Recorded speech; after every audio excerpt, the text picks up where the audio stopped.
Science fiction is an existential metaphor. It allows us to tell stories about the human condition. Isaac Asimov once said, individual science fiction stories may seem as trivial as ever to the blinder critics and philosophers of today. But the core of science fiction, its essence, has become crucial to our salvation, if we are to be saved at all. Welcome to Glowburn, a podcast dedicated to the Mutant Crawl Classics role-playing game.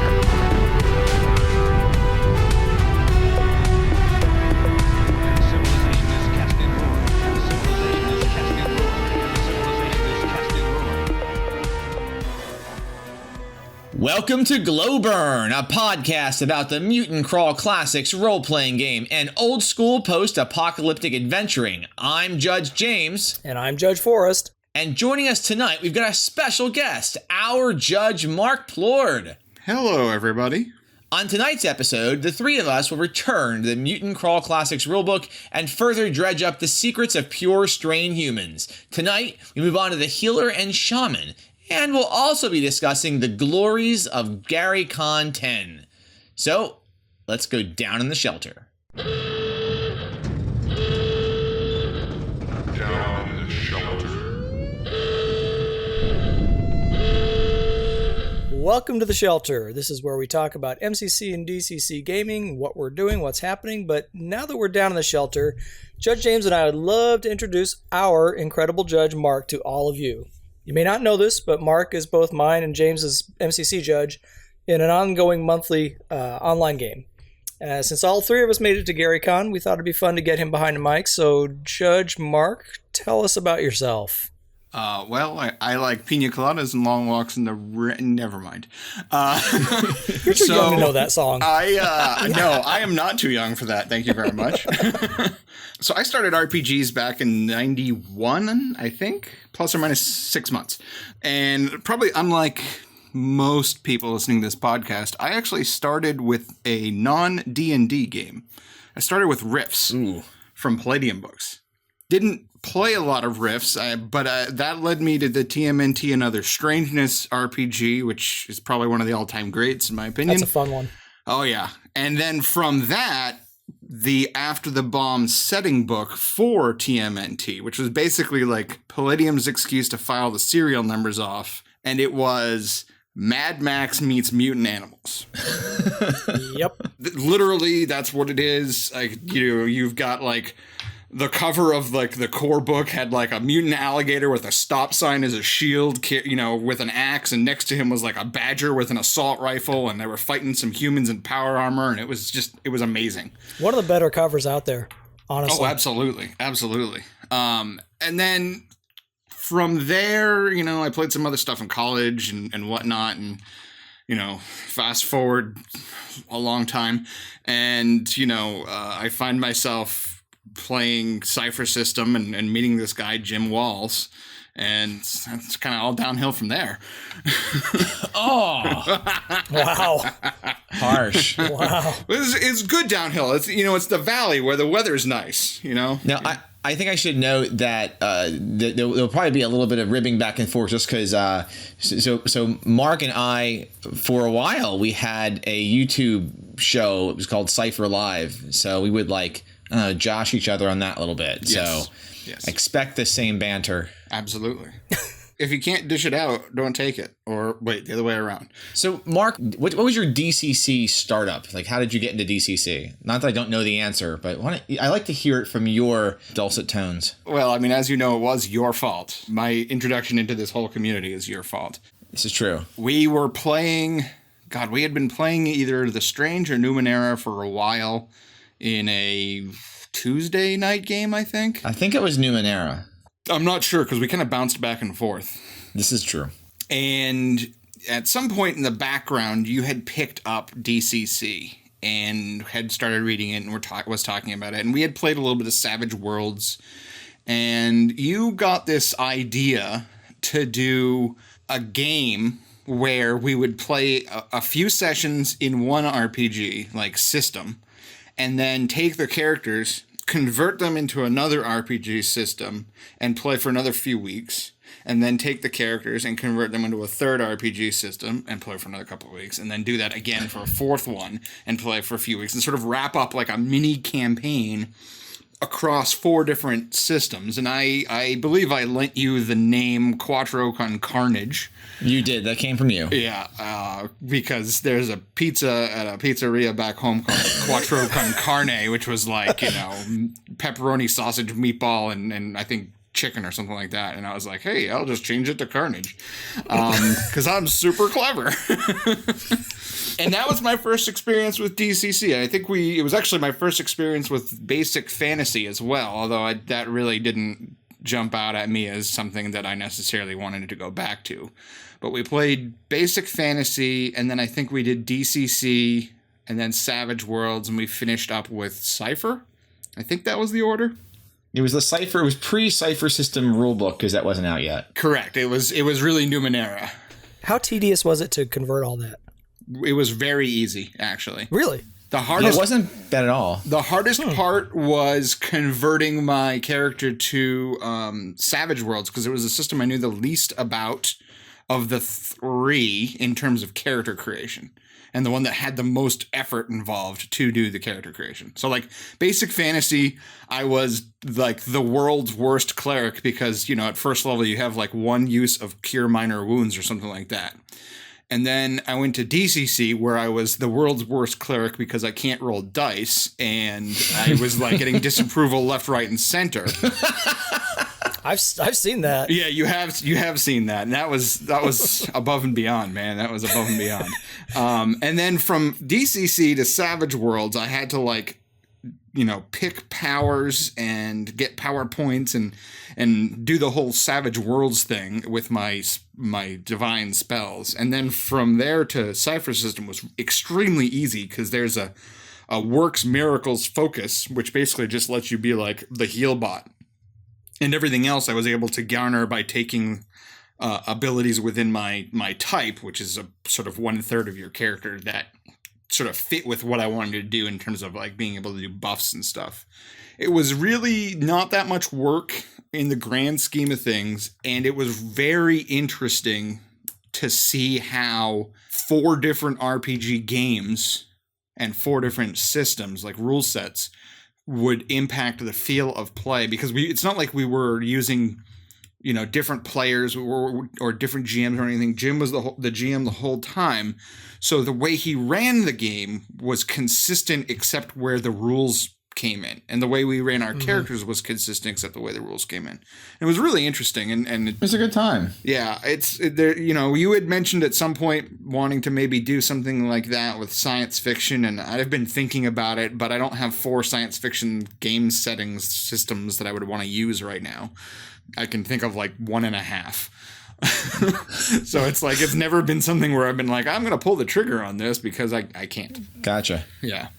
But that's how you got me into DCC. And then when Mutant Crawl Classics was announced, I was like, finally I can play After the Bomb again, even though I did not realize at the time that it was not the game that would allow me to do that. It was half of the game that would allow me to do that. And Crawling Under a Broken Moon was actually the other half. So I'm going to have to like mash the 2 up to create an After the Bomb version of DCC that I want. Mm-hmm. So what would you say is your favorite post-apocalyptic media then? Oh boy. Careful. I've got so this is really hard. I mean, you know, obviously you guys are in the same boat. There's a lot of good stuff out there. There's a lot of not so good stuff out there. I mean, I'm going to rattle off a bunch of stuff that I love that I could say is my favorite, but it's not. So like The Road Warrior, Fury Road, The 100, Fallout, all those are great, like, you know, nuclear war, post-apocalypse. Borderlands, the video game series, Into the Badlands on AMC. I don't know if you guys watch that show. It's sort of like a kung fu post-apocalypse. It's awesome. Ooh. Yeah, it's really cool. It's on Netflix, so, you know, if you got Netflix, maybe check it out. It's really cool. Yeah, I do. Dawn of the Dead, which is sort of like the best that zombies have ever been. Which one, though? The old Dawn of the Dead or the new Dawn of the Dead? Yes, either. Okay. Honestly, just the whole idea of surviving the zombie apocalypse by hiding in a mall, that, like, it's the perfect metaphor for, like, consumerism. It's wonderful. Akira, if we're going into the anime side of things, I mean, it's not really a post-apocalypse, but it is sort of a poke. That'd be fun to run a campaign, though, an Akira campaign. Oh, yeah. That would be a lot of fun. It'd be really cool. Dark City, I don't know if you guys know that movie. Oh, yeah. Yep. That's not really a post-apocalypse, but it kind of is, you know, from a certain point of view. Getting into other media, 12 Monkeys, and the Black Mirror episode Metalhead, which is from the most recent season, which is all black and white. Very cool episode.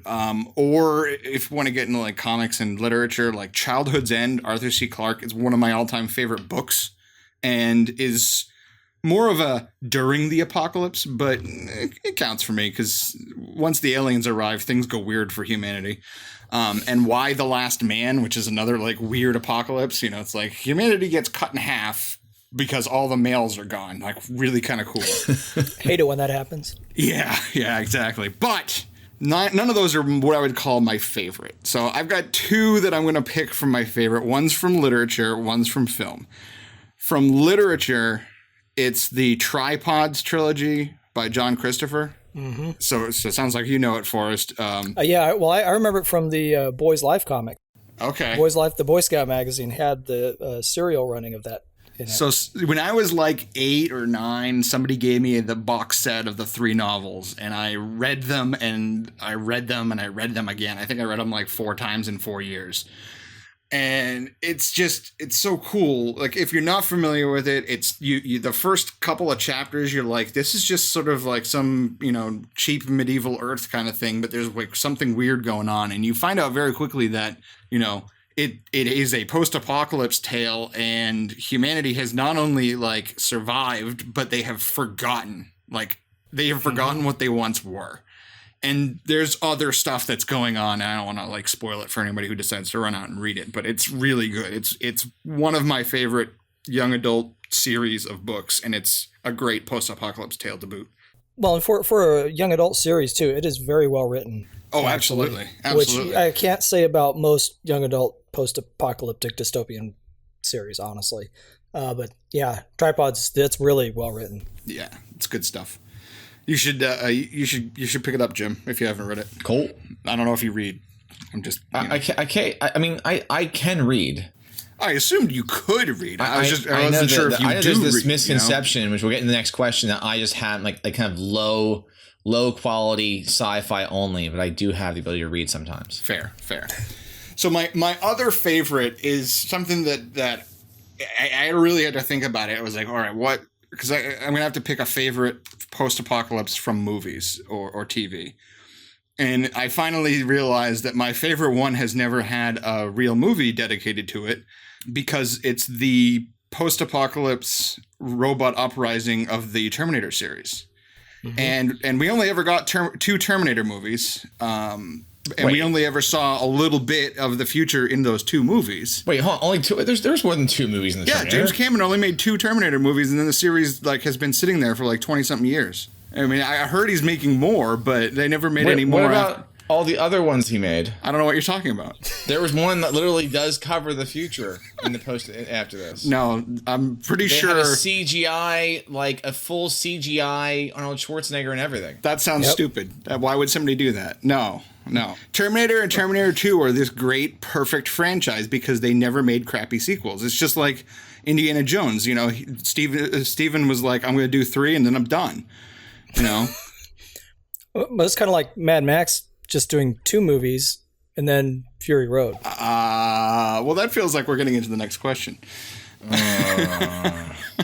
So the whole thing with the Terminator future is that it is the ultimate bleak future, right? Like in those movies, it's like, yeah, humanity is down to like the last 10% or something. The Earth has been nuked. There's killer robots running around. And in a lot of ways, it's sort of like, you know, the prequel to The Matrix. Yeah. And I really feel like that's kind of what makes it so great, is because I refuse to acknowledge the other sequels. It's this wonderful, unrealized, you know, story that you can like have the freedom to imagine, you know? Now, which one has the nuclear Holocaust scene? That's Terminator 2. Okay, that is epic. Yeah, that's actually Sarah Connor's like recurring nightmare. Yes. Yeah, that was incredible. And you're right, it's gnarly as hell, because not only did they use like crazy good special effects, but when they did that scene where she's at the playground and she sees herself, they got her twin sister, who's also an actress, to like play the non-buffed out Sarah Connor. Oh, I didn't know that. Yeah. There's actually 2 scenes in the movie, actually maybe it's 3, where they use her twin sister as a special effect, essentially. But yeah, so it's like, she's banging on that fence. Chain link fence or whatever, and it's like her actual twin sister is on the other side, and then of course there's the flesh tearing explosion of doom, and it's such a great scene. Like I said, it's the ultimate bleak future in my opinion. Like I love it. I don't know why. It just appeals to me. And they still have dogs. Yes, and they still have. Well, dogs are man's best friend. So. Oh yes, they are. They sure are. # not a cat person. I'm not either. I'm allergic, so I'm sort of biologically conditioned. Hey, look, we all agree on something. Oh, whoa, hey. All right. Wow. So we don't go too far down that agreement road, Mark. Yes. Wizards or Mad Max Beyond Thunderdome? Oh, man. All right. There's a right answer here. You can choose the right answer. It's all right. And it's not Wizards. I knew this was coming. And I hadn't. Keep in mind that there's like 150 people who have formed opinions on this online. Oh, yeah. Well, I mean, I'm sure there's more than just those 150. Most of them who have voted for Wizards are Russian bots. Of course.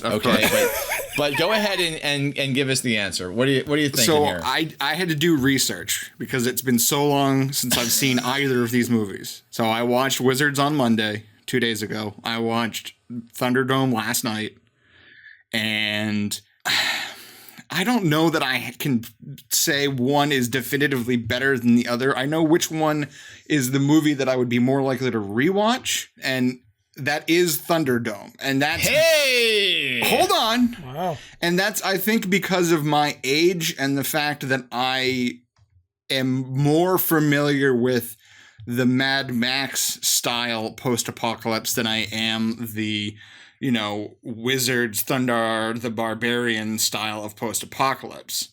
That said, there are pros and cons to both. I mean, for a good 1/3 to half of Thunderdome, it was not a Mad Max movie because there was not a car in sight and there was a bunch of annoying brats. And I was just like, what is this movie and why am I watching it? But similarly, for a good half of Wizards, I was like, why are we like, I don't understand why there's fairies and there's, these, they're wasting time when doing these weird non-related, almost side questy type things. And I don't know, man.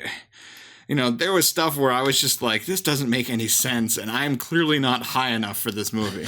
No, it was the 70s. It wasn't supposed to make sense. Well, it succeeded in that respect. I did like... Trust me, I was there for it. It didn't make any sense. Yeah, I did like the fact that Necron was apparently an inflatable robot. Yeah. I actually, one of the things which I have a deep love for the Bakshi Hobbit. Mm-hmm. And I didn't realize, because I didn't really understand the timing of when those movies came out and everything, but I didn't realize that he had started that process of using rotoscoped footage way back. Yep. And probably in Wizards was the first instance, because I heard it was like, I'm running out of money. I'm going to do this to cheapen it up. I think he might have used it before in, what was it, Fritz the Cat? No, Fritz the Cat. I can't remember. He had American Pop. Was that before then? Anyway, he'd used it before, but the reason that he used it for Wizards so much was because he kept going to the studio asking for money, and they just kept saying no. And so it was cheaper to do the rotoscoping than it was the regular animation. Sure. That's why there's so much of it in there. And you know, the rotoscope, and then there's a bunch of scenes where there's that whole thing where Weehawk is like lost in smoke, and it's like they filmed smoke, and then they put the animated character over the smoke. And I think they achieved some really interesting, like, artistic effect through doing that. So there's definitely things about both. I was super disappointed to find out that wasn't actually Peter Falk. So that definitely counted against Wizards, because I was like, I can't wait to... Oh, as Avatar? Yeah. I was like, I can't wait to see, you know, because Peter Falk, I watched a lot of Columbo when I was a kid because my dad would have it on. And I was like, all right, give me Peter Falk. And I was like, wait, it's not Peter Falk? What the hell? So, you know, shame on you, Wizards. Shame on you, Wizards. That's all I'm going to say.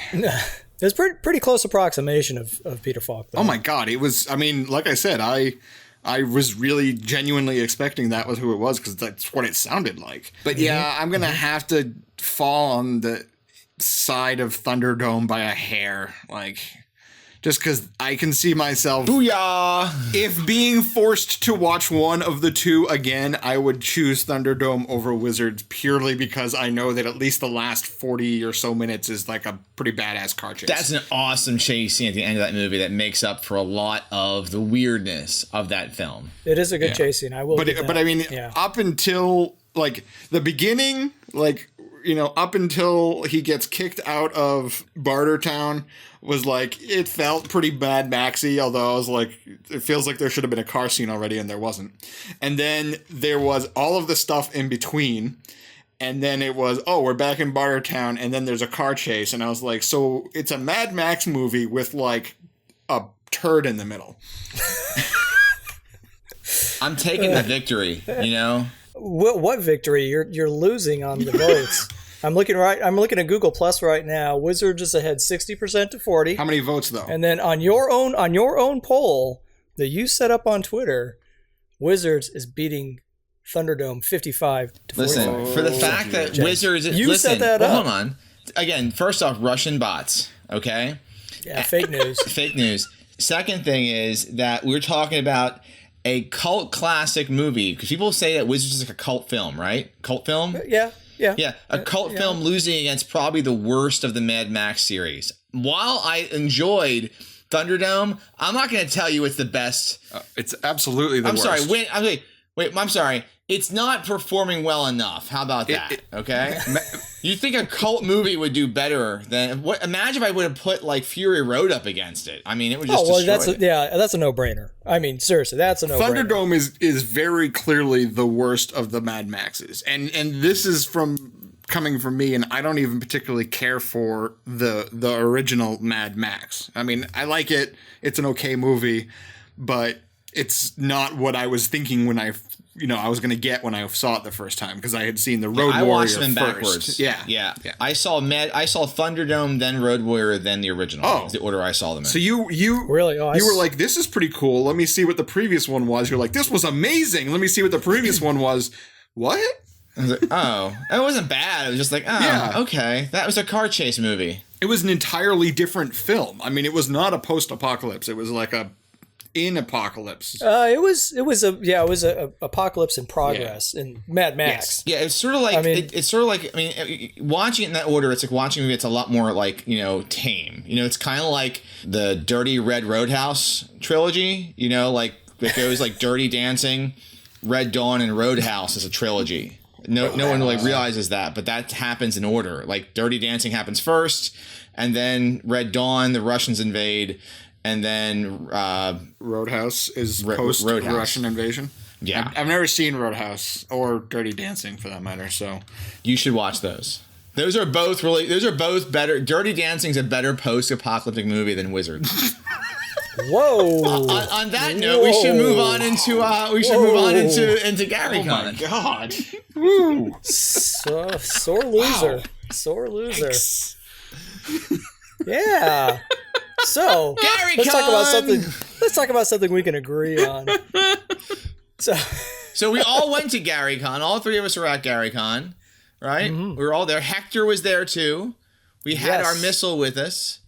So he played at my table. Yeah. So Forrest, why don't you give us your GaryCon recap? Okay. All right. I will try to be as brief as possible, but it's kind of tough. It's tough. So first off, the game there's a system there where you only get a certain amount of featured games depending on how much you pay for your ticket. And I got one featured game.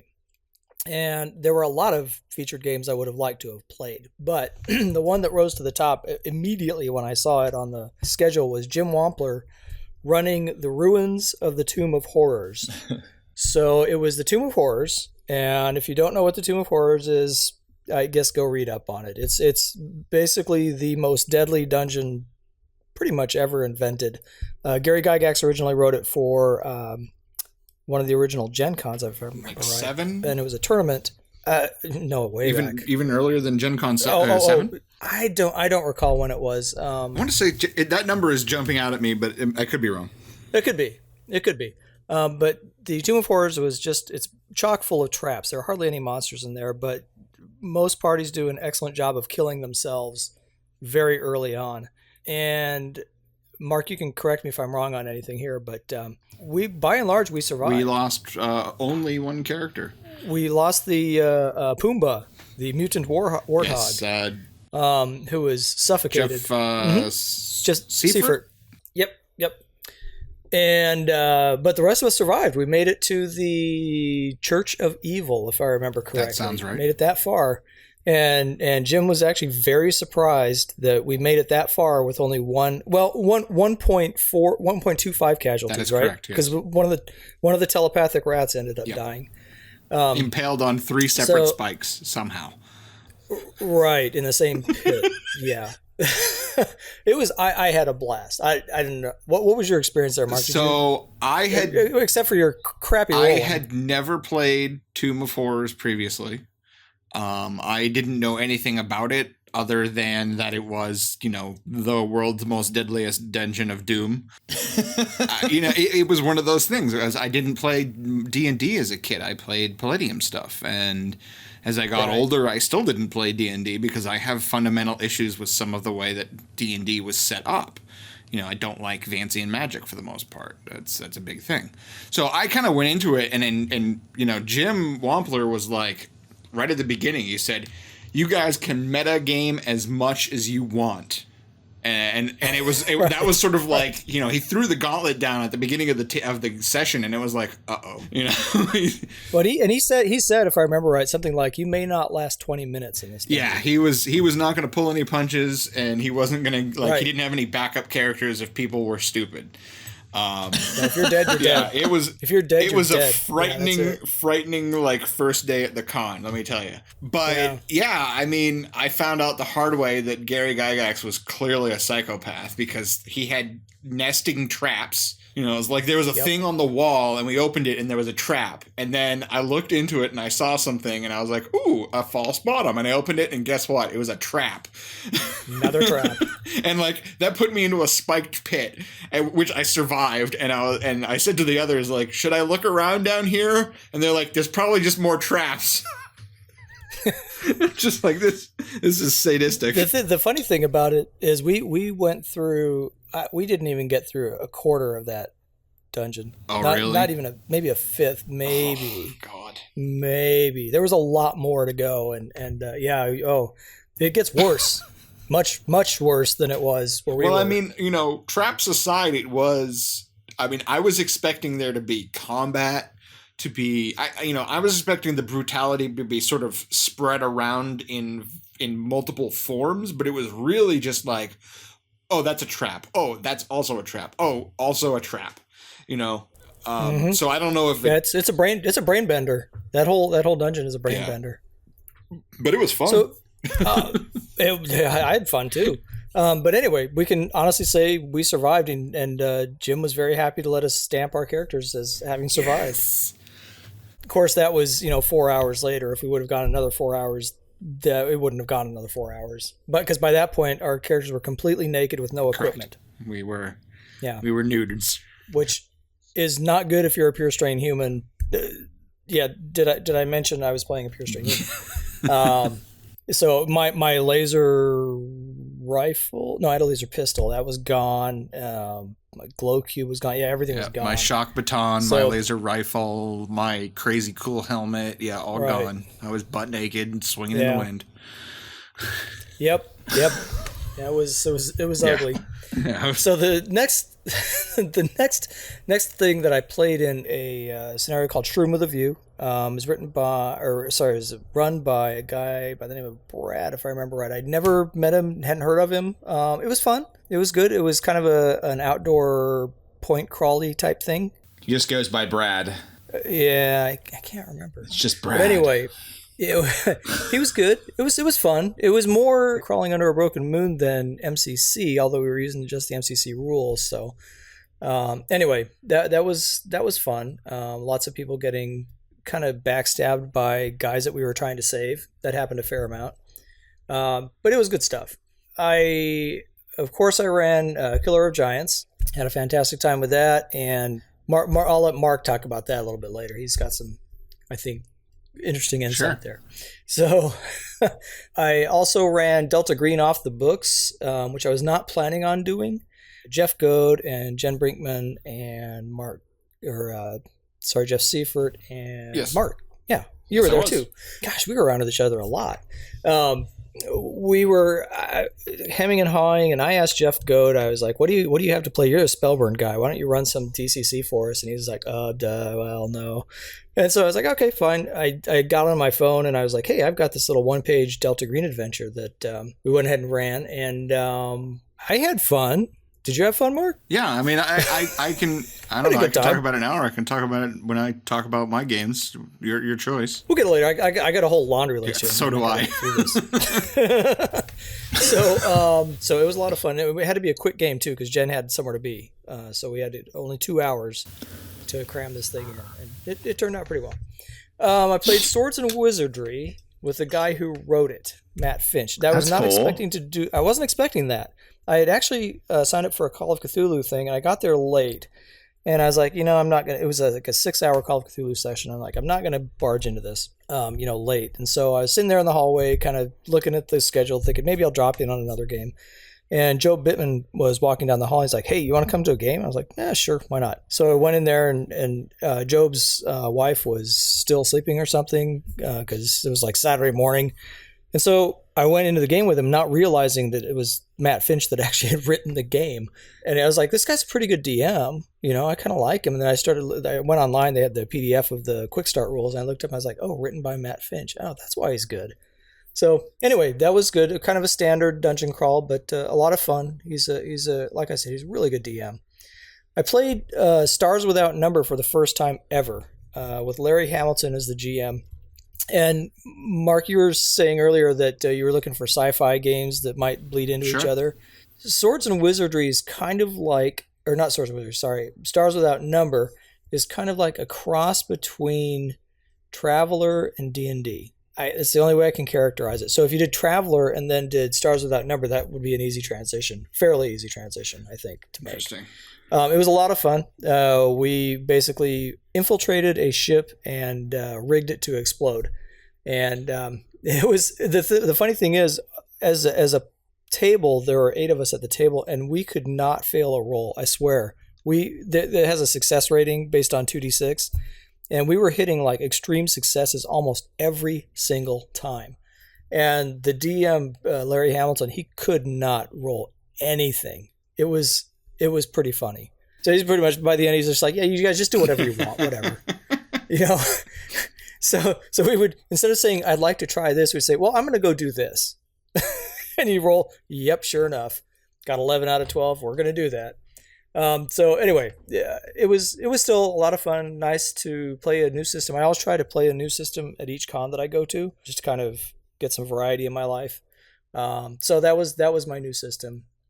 Actually, Swords and Wizardry I'd never played before, but it's essentially first just D&D. It's pretty much D&D.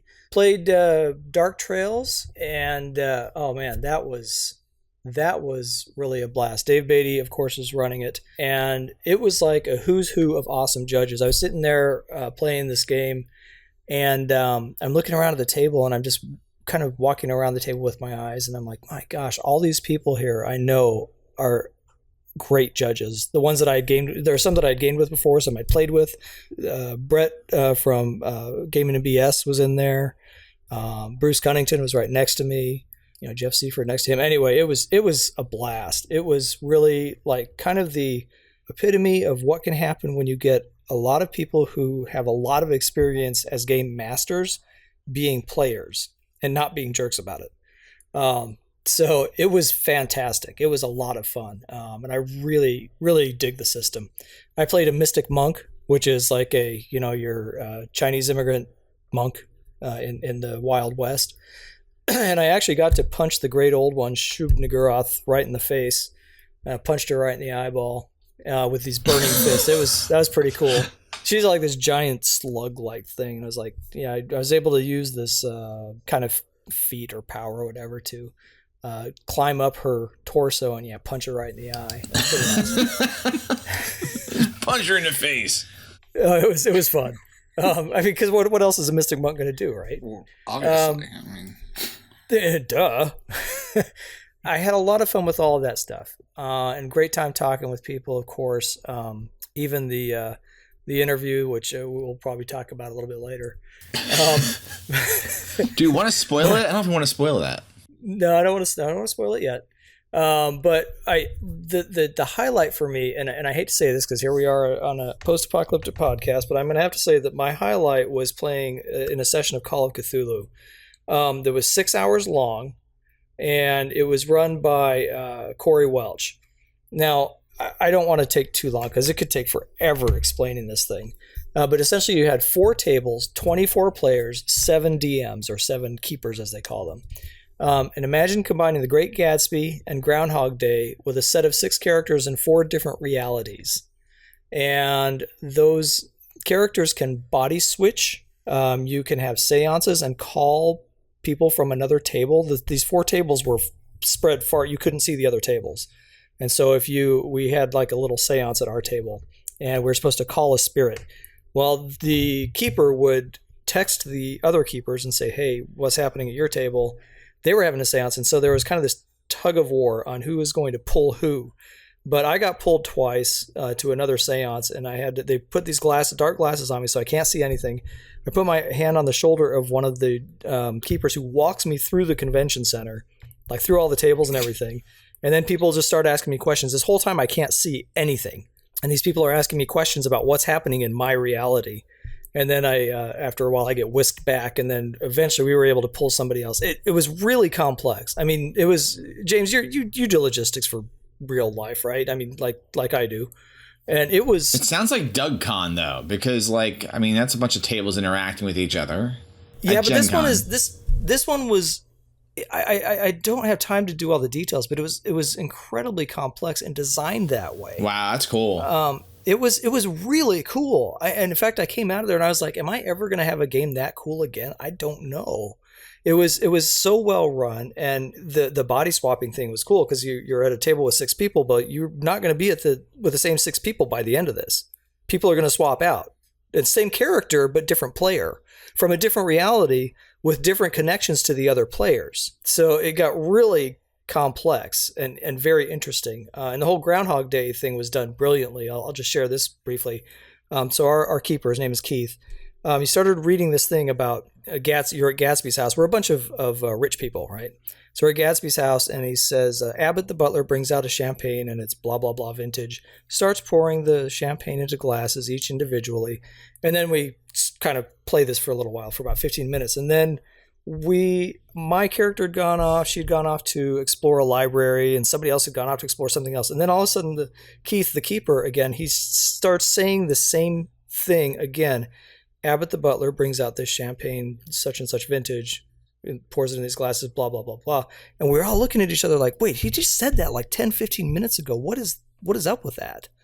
And I was thinking, honestly, oh, did he screw up? And he did it totally straight face. And then we kind of fell back into role playing. And then about 10 or 15 minutes again, he started again. And I was like, wait a minute. And we all kind of look at each other, and we just realize at the same time, we are stuck in a time loop. That's really cool. And so the thing was to figure out how to get out of the time loop. anyway, I don't want to spoil any more for people who might play in it, but it was really incredible. It was one of those things I will never forget that session. Anyway, it was really incredible. That sounds really cool. The closest that I can even come close to, played in at Gen Con 2 years ago, I think it was a Cypher System. They were running an event on 6 tables where it was basically a Star Wars ripoff, where it was a bunch of different rebel teams all assaulting and infiltrating an Imperial base, and each team had like different objectives. And we could interact with each other intentionally or unintentionally. And I got to play that on one side, and then I got to run it, I think, the next day as a GM at one of the tables. And it was probably one of the most fun experiences as GM, because not only was I forced to deal with like the stuff that my players were throwing at me, but every once in a while, one of the GMs of the other table would do something, or their group would do something, and then the GM would then trigger something that I would then have to deal with. We had alarms going off, and at one point, my team got called in to provide fire support for another team.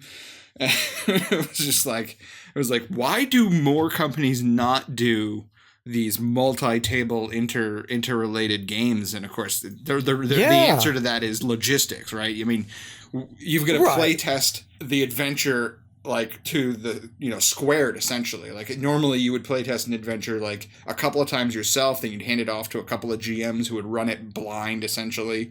And now you're doing that for 4 or 6 or 8 tables worth, or however many.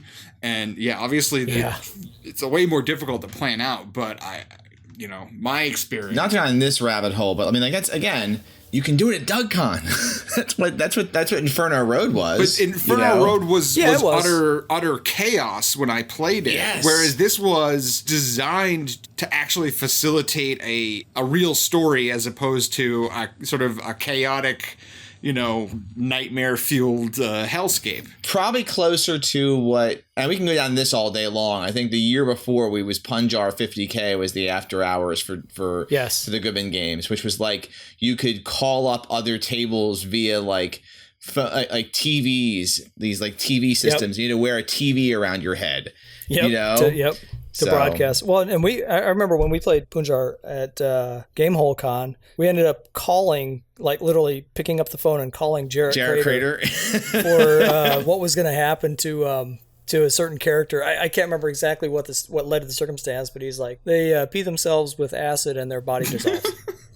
It was like, great. So I'm going to move us along and jump us over to Mark and Mark's experience, just because we could talk GaryCon all night. We could. And I know that we could. All right. So, Mark, give us your take. I'm going to attempt to be quick. Good luck. So, yes, exactly. So the first night, Wednesday night, so not the first night, night 0, I was kind of hanging out in the lobby with a bunch of folks, and we all more or less, there was a game of Nebud and Pendlebrook's Perilous Pantry that was going on, but it had already started, and I was like, I don't want to be that guy. And so it was myself and Jeff Seifert and Jeff Goad, Jen Brinkman and Forrest, and we were all kind of looking at each other, and Jeff was like, I don't have anything, and Forrest said, I've got Delta Green, and I said, I think I could probably run from memory Assault on the Sky High Tower for MCC, and we all kind of like looked at each other and we're like, let's do the Delta Green thing. Well, I think Jeff and Jen had already run through that. Yeah, I think that was probably part of it too. Because I wanted to, but some other time. But that one, boy, man, like you set that up perfectly, because like the first 45 minutes we are trying to like infiltrate this cocaine dealer's palatial estate / military garrison almost, and there was just nobody there. Like we kept on like getting a little bit further, and like there was nobody there. There was nobody there. There was nobody there. And it's amazing how effective that is to build up the paranoia side of things, so that when we finally did see a living human being, I don't remember who it was. I think it was Jeff Go, just shot him without even thinking, without even doing, without even considering it. It was just like, no, he's dead. Yeah, that was pretty hilarious. And then of course it ended up being like some sort of weird jello monster, and like things got a little chaotic at the end. I remember we got attacked by like essentially a jello monster or a slime or something, and then Jeff Seifert, for reasons, decided to set off all of his C4, and that almost 4 pounds of C4 in a closed cavern. Yeah, and that killed Jeff Goad's character. Although he had a chance, he just didn't roll well enough, and I survived, and I saved Jen. You saved Jen. I saved Jen from death by falling because I was able to grab her character and prevent her from falling. That was really fun. I think that was only my second game of Delta Green. But it's always fun to play a game that's really different from what you usually play, and that was very different. Thursday, my first game was the Tomb of Horrors game. I mean, other than some really bad dice rolling, I think we've on my part, I should say. I think we kind of covered everything previously. Thursday evening, I got to play DCC Lankmar for my first time, and it was with Michael Curtis. It was under the cover of night. Our characters had to infiltrate a temple, find the catacombs, steal this relic of some kind, and bring it back to Lankmar. And holy moly, my dice hated me. Like, absolutely, positively hated me. I succeeded on a handful of spell checks, and I succeeded on all of the fortitude saves that I was called upon to make. And let me tell you, I was called upon to make quite a number of them, but I failed everything else. And if I didn't fail it outright, I got just the most pitiable results possible. I mean, at one point I burned 11 points of spell burn. I burned all 3 of my physical stats down to 3 because we desperately needed a big win against this weird creature that was guarding the relic. And I throw my D20 down, or actually no, I think it was a D24 because of some previous effect that one of the other people had given me. And it came up with 2. And I was just like, you gotta be kidding me. So it was just like, I got like a 17 on that. I'm like, I burned 11 spell points to get like a 17. It was so hilariously terrible, and things went so pear-shaped so quickly that I was dead at like the 40-minute mark. And Michael Curtis, bless his heart, had figured out a way to make sure that I wasn't dead. And at one point, he actually gave me a point of pity luck. He said, "I'm giving you a point of luck, not because you earned it, but because it's for pity." Yeah, I heard about that later. Yeah, that was the low point of the weekend for me purely on a probability scale. It was an entertaining as heck game, but man, I just could not. Nothing broke for me. It was awful. So that was Thursday. Friday morning, Killer of Giants that you ran for us with a whole slew of people at the table. My God, I was I don't know if you could tell, but I was an inch away from killing Dan Stevie's second character, because it was this guy is such a liar, but I can't every time it was he had some barely reasonable excuse, and I just stayed my hand. He played it well. Yeah, he did. He played it really well because I never actually swung. And of course, we got TPK'd because of the mutant cow crystal guy who was playing his stoner mushroom eating cow mutant to a T. And he was like, "Dude, let's just become one with the nuclear fire, man." To be fair, it wasn't him that caused the problem. It was Scott Swift was playing the cleric of Kiz, and he sought divine favor, and he just failed. That is true.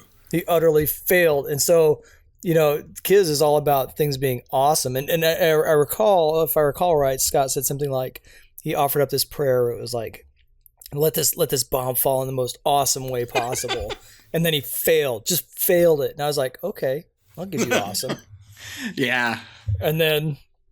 Yeah.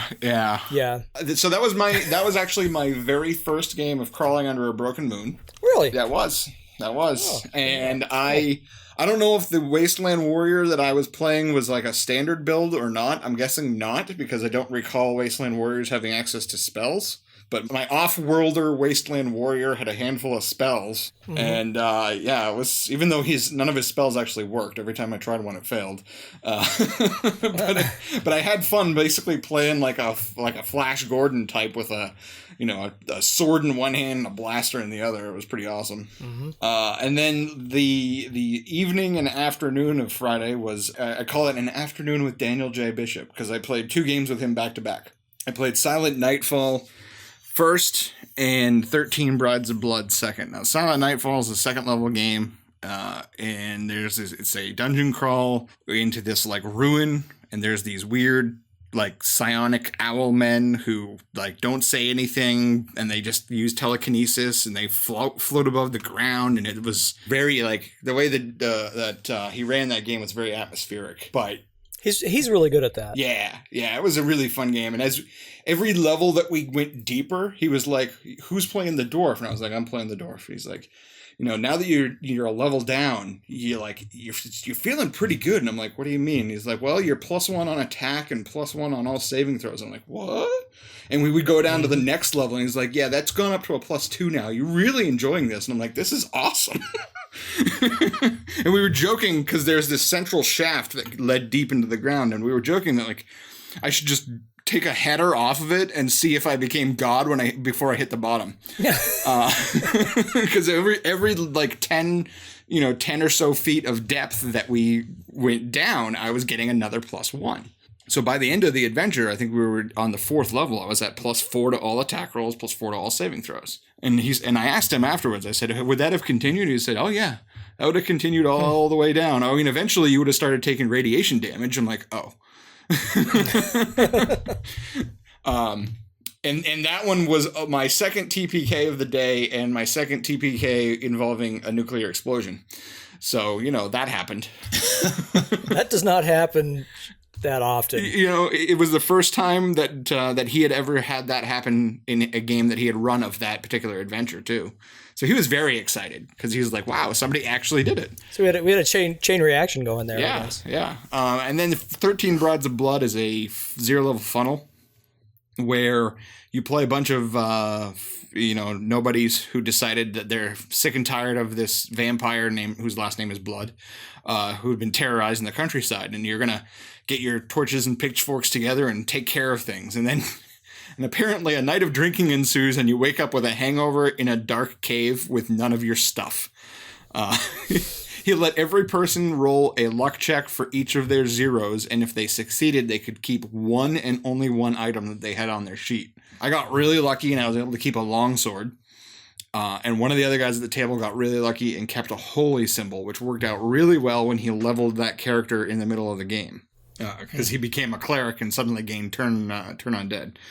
Or turn unholy. It was pretty awesome. That should have been a bloodbath, I think, but the dice were not in the judge's favor in this instance, and he rolled an awful lot of 1s and 2s, or just general misses, and we were not necessarily rolling especially high, but we were playing somewhat tactically smart, even if we were like, man, I don't know what it is, if it was because I was playing a funnel or if I just wasn't on my game after playing twice in the same day, but I totally was not like, we beat down the first vampire that we came across, and none of us thought like, oh, hey, maybe we should put a stake through her heart or cut her head off or any of that. Like, we just like, oh yeah, okay, cool, she's dead. And we just moved on. Oh no. And we did that for like 4 vampires. So like all of a sudden we get attacked from behind, we get attacked from the front, we're like sort of surrounded. There was this very desperate moment where it looked really bad, but we managed to muscle through it. And then it was like, it was like we became like a hit squad. It was like we were breaking down furniture, and like if we kill it, it gets staked, it gets its head cut off, and we set it on fire if we can. So it just became like, after that, it was like, we became Task Force Alpha of vampire hunting. But it was a really fun game. There was, I think there was 5 of us around the table. So we had, 20 peasants versus 14 vampires. We managed to come through with like, I think 25% casualties, which felt pretty amazing at the time. And that was Thursday. Was that Thursday? No, that was Friday. And then Saturday. Oh yeah. Saturday was my dumb day. I foolishly set myself up for a 10 to 10 straight gaming schedule. So I played Crawling Under a Broken Moon with Reed Sanfilippo. He ran Gluminoids of the Whistling Marshes, which is sort of a hex crawl that he's trying to decide if he wants to publish it or like just leave it as a thing. It was really cool. It's basically like you're exploring around the ruins of Chicago looking for, scrap and junk and whatnot. And there's these things out there that are not fun. They're creepy crawly, and we never actually got a good look at them, which always adds to the creepy crawly. And then I played Starcrawl Classics. Judge Jonathan Snodgrass, Pittsburgh. He's a native out here. He's one of our guys at our game. So this was a DCC turned into a space opera. So is it like Star Frontiers kind of ish? I don't know Star Frontiers. Okay, never mind. Move on. But it was basically like, space opera DCC. So yes, maybe. I don't know. I got to play a psychic lizard. So that was cool. That's cool. And we had a medic who was basically like an octopus or something. And there was a robot who was our pilot / mechanic. And I think our combat guy was like a, gorilla or something.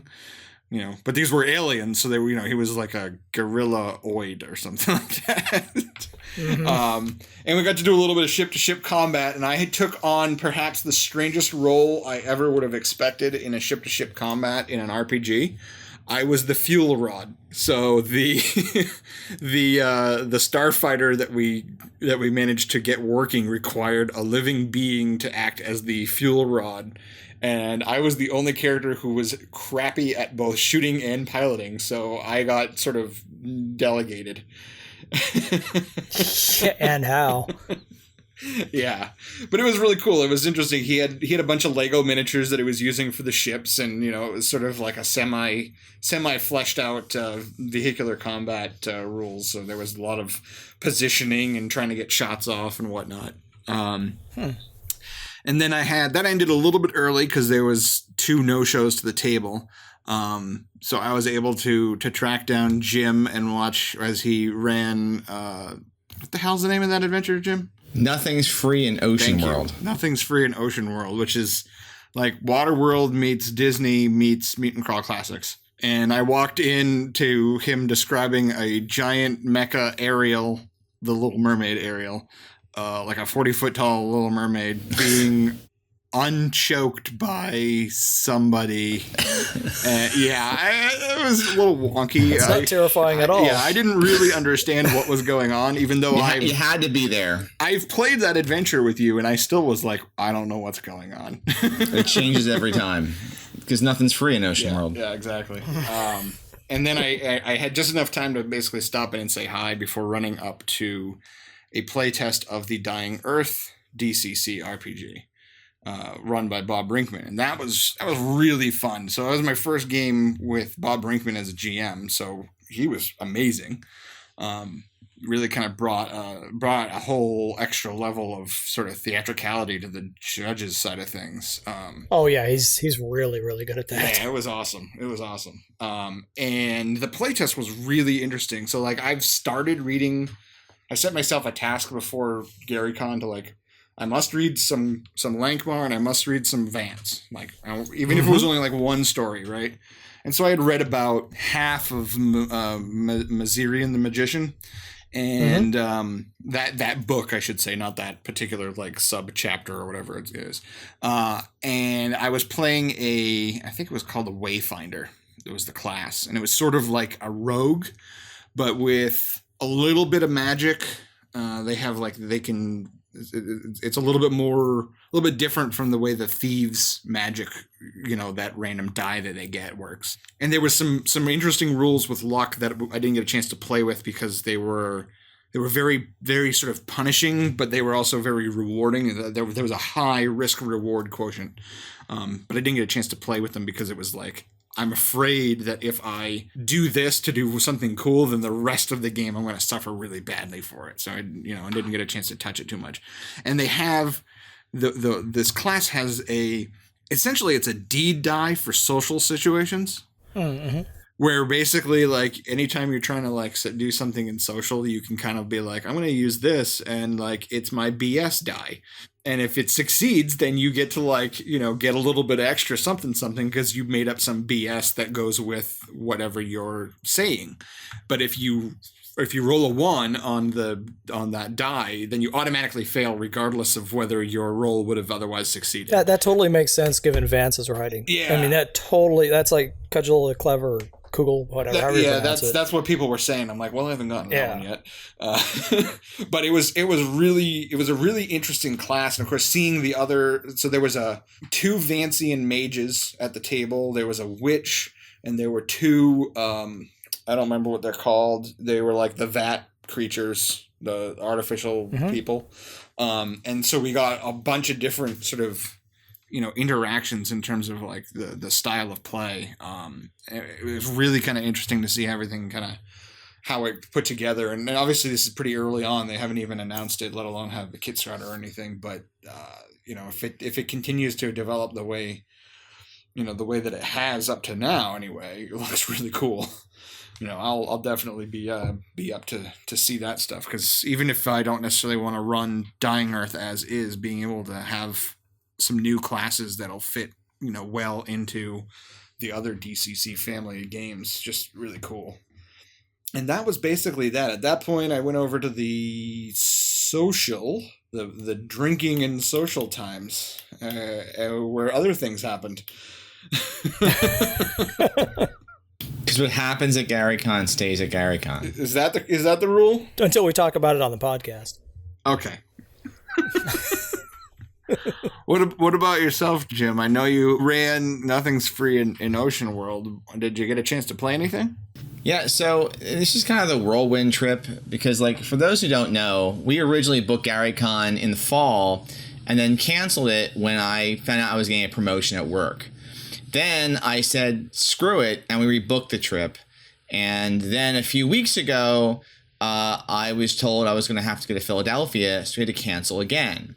So what happened last week, so it was like Wednesday night, and, you know, I'm really bummed out, you know, especially because my trip to Philadelphia got canceled because of the nor'easter, but we had already canceled the reservation and canceled my tickets and everything, and it was like I had no events and whatever, and I was just bummed out. And you know, this jerk Mark was like sending me videos of like how much fun they were having at GaryCon, and I'm like, ugh. So I gotta give a huge shout out to my wife Jen, because at 2:00 on Thursday, while I was on one of my conference calls, because all of our meetings in Philly were turned to conference calls, my wife texted me at work and asked if I wanted to just get on the road, you know? So, you know, in essence, Jen was invoking the wise words of the great philosopher Kunu from Forgetting Sarah Marshall. And I will insert some Battlestar Galactic in here, because as Kunu says, when life gives you lemons, just say frack the lemons and bail. So I ditched work early, packed just enough stuff to get by for 2 days of gaming. This is Thursday. Con's in full swing. I'm in Pittsburgh, 9 hours away. At 5:30, we were in the car, had some car trouble, but we spent the night in Indiana, and then, you know, had to do like a rental car thing in Ohio. It was long story short, we got to the con on Friday around like, 1:30.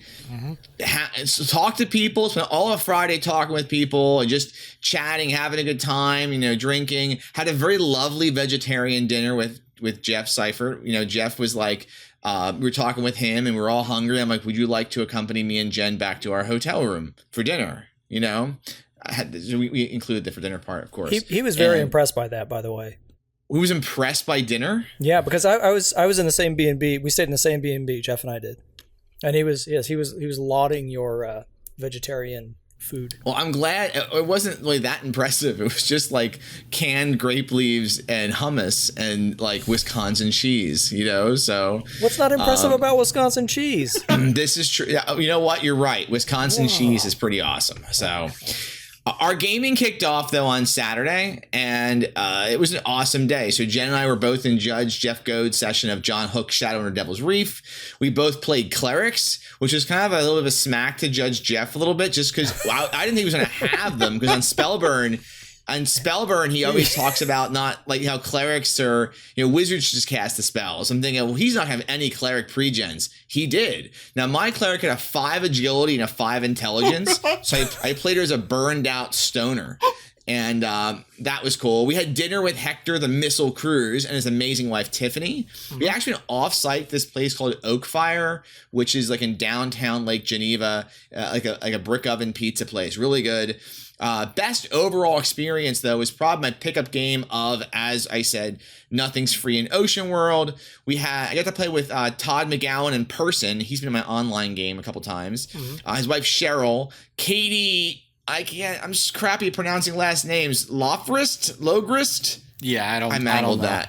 There we go. Sorry. Jeff was in it. Judge Jeff was in that. A dude named John, who I didn't catch his last name, but he was awesome. Probably kind of like that Brad, who doesn't have a last name. Right. John has no last name either. John or Brad, if you have last names, contact us and tell us. David Bresson. A lot of mononyms at Gary Con. David Bresson, and of course my wife Jen. We had 2 special guests. We had 2 DCC MCC newcomers. We had Tora Cottrell and Bruce Cordell. And Bruce Cordell being like TSR Wizards of the Coast luminary, Bruce Cordell. So I was like really geeking out because Bruce was there. Because first of all, I'm like, before I was like a friend of his, I'm like a super fan of The Strange, which is like a Monty Cook Games game, which is like Torchwood meets Sliders, and so much other stuff he's done. And I don't know, we met them on Wednesday night, and they didn't have much gaming on their schedule, like if any, at GaryCon. And we had this real like Titanic want to go to a real party kind of moment when I'm like, let's invite them to MCC. And so much fun to play with Bruce, but holy crap, Tor is like amazing as a player. I'd have her in my game any day of the week. Tor and Katie, the 2 of them, were just amazing. Actually, Tora had thrown up on G+. She quoted the game as, I don't play that much originally, right? That's what she said, okay? And here's her quotes from G+, that she was a mutant jazz trumpeter mouse named Spike with the suit of Richard Nixon and the head of Warren G. Harding on a stick. Because in my game, they found the Hall of Presidents. Katie got us, Katie's like sort of fun, ad-libbing goddess, they found Kaiju Little Mermaid, and they set her up against Manatina Turner and the Dolphin Inquisition, and it was just the best con ever. So that's my quick recap of GaryCon. Wow. What a riot. Imagine if we took everybody's stories from GaryCon and compiled them into, it would be like a week-long podcast. But yeah. Man, just the sheer insanity of it all.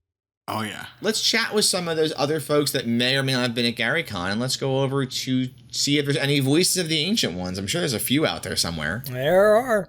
Voices of the Ancient Ones.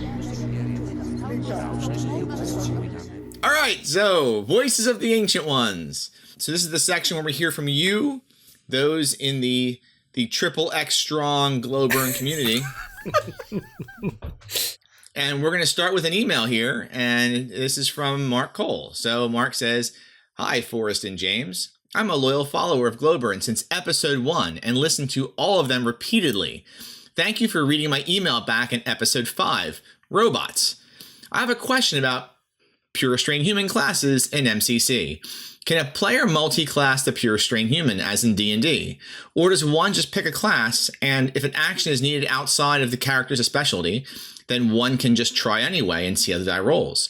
You did talk a little about the latter idea in episode 13. I usually don't have much to contribute to your fantastic podcast via email, as I'm neither an active nor an experienced player in RPGs. I instead just collect and read my favorites. However, I missed the MCC Kickstarter and thus don't have a copy yet. I depend on your podcast to learn more about it. Your efforts allow me to RPG vicariously through you. Thanks again. Yours in the glow, Mark Cole. P.S. I did contribute in time to receive the American Survival Guide Delve cover and am now enjoying your Killer of Giants adventure, Forrest. Aw, that's awesome. That's super cool. All right, well, Mark, my answer is no. There ain't no multi-classing in MCC as a Pure Strain Human. Sorry to shut you down so fast after what was really a nice glowing email there.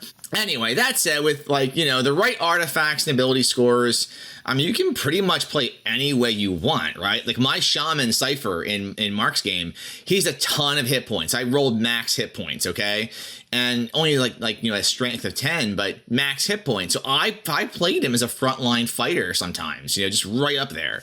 Or maybe you have a Sentinel with a high intelligence and who's just great at using artifacts. I think you can achieve the same multi-class feel by playing a class that doesn't match your ability scores. So even if you can't multi-class an MCC, unless you retool it your way, which again, rewrite the rules the way you see fit. If you have a 15 intelligence and an 8 strength, maybe don't play a Shaman. Maybe look at the 15 intelligence and 8 strength and say, I'm going to play a Sentinel. And you'll get that feel you're looking for. You'll get a character that has the ability to use artifacts better than a regular Sentinel does, but gets the Sentinel weapon abilities. So that's my spin on getting as close to that as possible. Yeah. Forrest? I'm in full agreement with you. The pure strain human classes are they're already sort of multi-class if you look at them. They're kind of like watered down multi-classes, I guess. And I can see the desire to want to make them more powerful because they're not as intrinsically powerful as, say, D&D classes. But once the artifacts come into play, you have some huge, huge advantages over the other classes. Now, keep in mind that humans are tool users, and pure strain humans are highly evolved tool users, so use the tools. And you can do a lot of things that might mimic what you might see in a multi-class character. Mark, what do you got? So yeah, I mean, my gut response is, this is not D&D. There is no multi-classing, but I agree with what Forrest and James have said. Most of the pure strain human quote unquote powers come from the equipment. They come from the artifacts. What makes the classes is really boils down to a couple of sort of side abilities that interact with how they use those pieces of equipment. The shaman being the one exception because obviously they can use wetware, and we'll get into that in the next section. So that's kind of my thoughts. All right, our next email is from Bruce Cunnington. Hello, Bruce. I don't know if did you guys get to meet Bruce? Oh yeah, GaryCon? Yeah, he flew awesome all the way dude from the UK. Oh, he was fun. I sat next to him. We had a great time. Anyway. It says, gentlemen, great to meet you guys at GaryCon. I was, however, disappointed at the lack of tinfoil hats. Maybe next year? He told me that, too, in person a couple times. He would not let that one rest. Reading through American Survival Guide, which I finally picked up in print at GaryCon, and MCC, which I elected not to collect at the con due to my paltry 23-kilo baggage allowance, I'm pretty sure any post-apocalyptic games I run will likely be a blend of both, with some DCC-style fantasy stirred in for good measure. I'm wondering if either of you have settled on a preference yet. The distant post-apocalyptic future with more mysterious super science of MCC, or the apparently closer future and perhaps more gonzo Umerica. Hope to see you again next March, Bruce. So first of all, Bruce, hope to see you again next March too. As far as super science versus the more gonzo, I don't have a preference. I'm pretty easy. When I run a game, I tend to run a more gritty gonzo type America game, but I've also run and played in the super science environment of MCC, and I like both. Another thing is it doesn't have to be an either or thing necessarily. If you're running a Crawling Under a Broken Moon campaign, one easy way to bring the super science of MCC into play is to introduce it as an alien tech brought by the Greys, and then you can do really whatever you want. Mixed match doesn't matter to me. What about you, Jim? All right, so I think my preference lies somewhere in the middle as well. Honestly, my answer to this question depends on the day of the week. So like right now, if you're asking me, what I want to do right now is a near future game, kind of cyberpunky with mutants and manimals from MCC, but a lot of gear from Umerica, where they're escape lab creatures, and that's, that they're having to like exist in the streets, sort of Blade Runner-ish. So it's dystopian, That's right now. If you ask me 2 weeks from now, I'm going to give you a totally different answer, So, I mean, I don't know. I look at both those books and all of DCC, for that matter, as being kind of modular, and I pick and choose whatever fits my fancy at the time. I will say that my brain in recent months and maybe the last year has been bit closer to the near future stuff, just because, Numenera is a game I play a ton of, and that's super far future. I have years of far future stuff. I kind of want to pull it back to now. Plus, we're living in a dystopia right now anyway, kind of, so it's all good. Mark? Yeah, so I've played in, I don't know, 3 sessions of Mutant Crawl Classics, 2 of Crawling Under a Broken Moon, so I can't really say I've got a ton of experience with both. I've run another, handful of MCC sessions. I'm inclined to go back to where I started role-playing games. So I started with Rifts, which is kind of as gonzo as you can get, right? I mean, it's the literal kitchen sink of RPG settings. But I also didn't play it very much because being a kitchen sink, it's not really something easy to do. And I ended up playing a lot more of After the Bomb, which is very Umerica, except that everybody's a mutant animal and there's not very many humans left that aren't antagonists. Because apparently that's the thing, is when the mutant animals rise, people become jerks. It's true for Planet of the Apes. It was true for After the Bomb. So I'm not sure if I have a favorite yet. My guess is that it's going to end up being a hybrid. It'll be like a Crawling Under a Broken Mutant Crawl Classic. I don't know. something like that. It'll be a thing. Nice. All right, so thanks, Bruce. All right, next question. This is from Joan Troyer. What is the tiniest creature you have used in an adventure? For me, so far, it has been the one from Sailors in the Starless Sea by Harley Stroh, but I could think of any number of smaller ones. Stat me up a germ and name it. I will say I had a chance to play with Joan just a few days ago in Lamentations of the Flame Princess, online game. So Joan is awesome. Okay. Awesome player. So I wanted a really special small creature for her. I statted one up. I statted up my mom because my mom's like 4'11". And, that's pretty short. So I'd say my mom is a 10th level rover. She's great at sneaking up on you like a rover. And she's great with ranged weapons. Like if she throws a high heeled shoe at you, the heel always hits. Doesn't matter the range or the distance, heel first. So she crits on a 12 out of 20. On a D20. She has 10d7 hit points, and she's like half Italian, super Catholic, so her patron is the Pope. Mark? Yeah.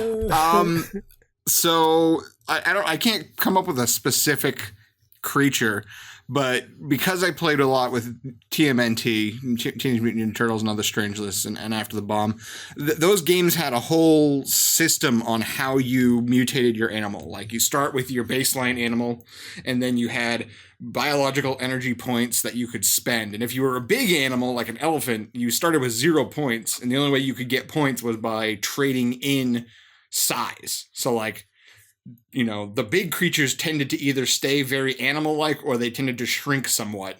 And the small creatures started with a ton of points because not only did they have to gain all these human features, but they also needed to grow. It doesn't necessarily make the most sense from a biological standpoint, but it was a good RPG mechanic.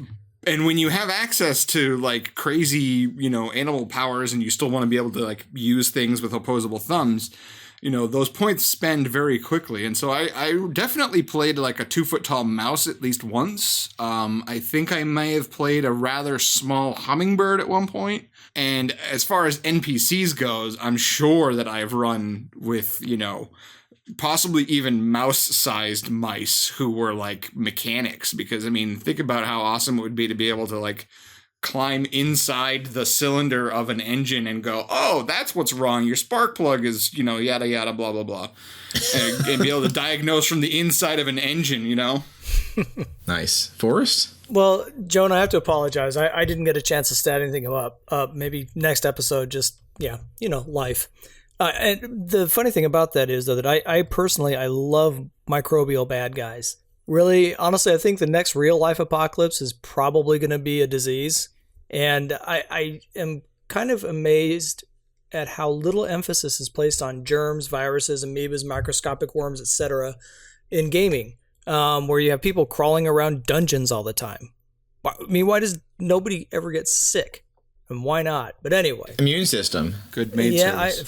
Something. I don't know. I tend to like introducing diseases into my games. But anyway, I did write up a very small monster, which is going to be published in the Lamentations of the Flame Princess Referee's Guide. And it's called simply The Stain. And I'm not going to spoil it for you, but I will say that a small creature, even the size of an ink blot, can yield some big horror for your players. And I am really excited to see how people use the Stain in their campaigns, adventures, because it's kind of an abstract thing, and it is very nasty. And this is coming from, the guy who made the Shock Roach. I think the Stain makes the Shock Roach seem like a nice fuzzy puppy. So when that comes out, you can take a look at that. That should give you some good ideas for some nasty. If you need any help on that one, just my son can help you with the Stain. Do I really want to know? Probably not. Moving on! So, from the Glowburn G+ community, XXX strong, John Hammersley said, playing through Hive of the Overmind at GaryCon gave me a better understanding of how pure strain humans have an edge when it comes to artifacts, i.e. tech level. Can tech level be increased over time / exposure for mutants, manimals, plantians? My answer is, John, it's your game. You do whatever you want. However, I will ask a corollary question to you. If you do that, do pure strain humans then get an increased chance of receiving mutations? And if so, are they pure strain humans anymore? Remember that artifacts were originally built for the use of the pure strain humans' direct ancestors. So, I don't know if I answered your question. I answered your question with another question. I should have gone to law school. But that's kind of my thought. It's a question of balance, and it's your game. Do what you want, man. I don't believe in tech levels. So, Mark? So I don't actually understand the question, because there is no pure strain humans don't get an edge on tech level. At least the tech level as it's written in the book is something that cues off of your intelligence. So if you've got an intelligence of 10, you can make artifact checks on any artifact that has a tech level of 3 or lower. So really fairly simple objects. If you've got an intelligence of 18, then you can go all the way up to a tech level 6, which is sort of like the bleeding edge tech of the ancients. And depending on where you fall in your intelligence scale, you have access to various tech levels in terms of what you can and can't make rolls on. Now, that's not something that pure strain humans have any special edge or advantage on, though. A really dumb sentinel, like let's say a 7 intelligence sentinel, can only use a level 2 artifacts or lower, the same as a very smart plantient, like an intelligence 17 plantient can use all the way up to tech level 5.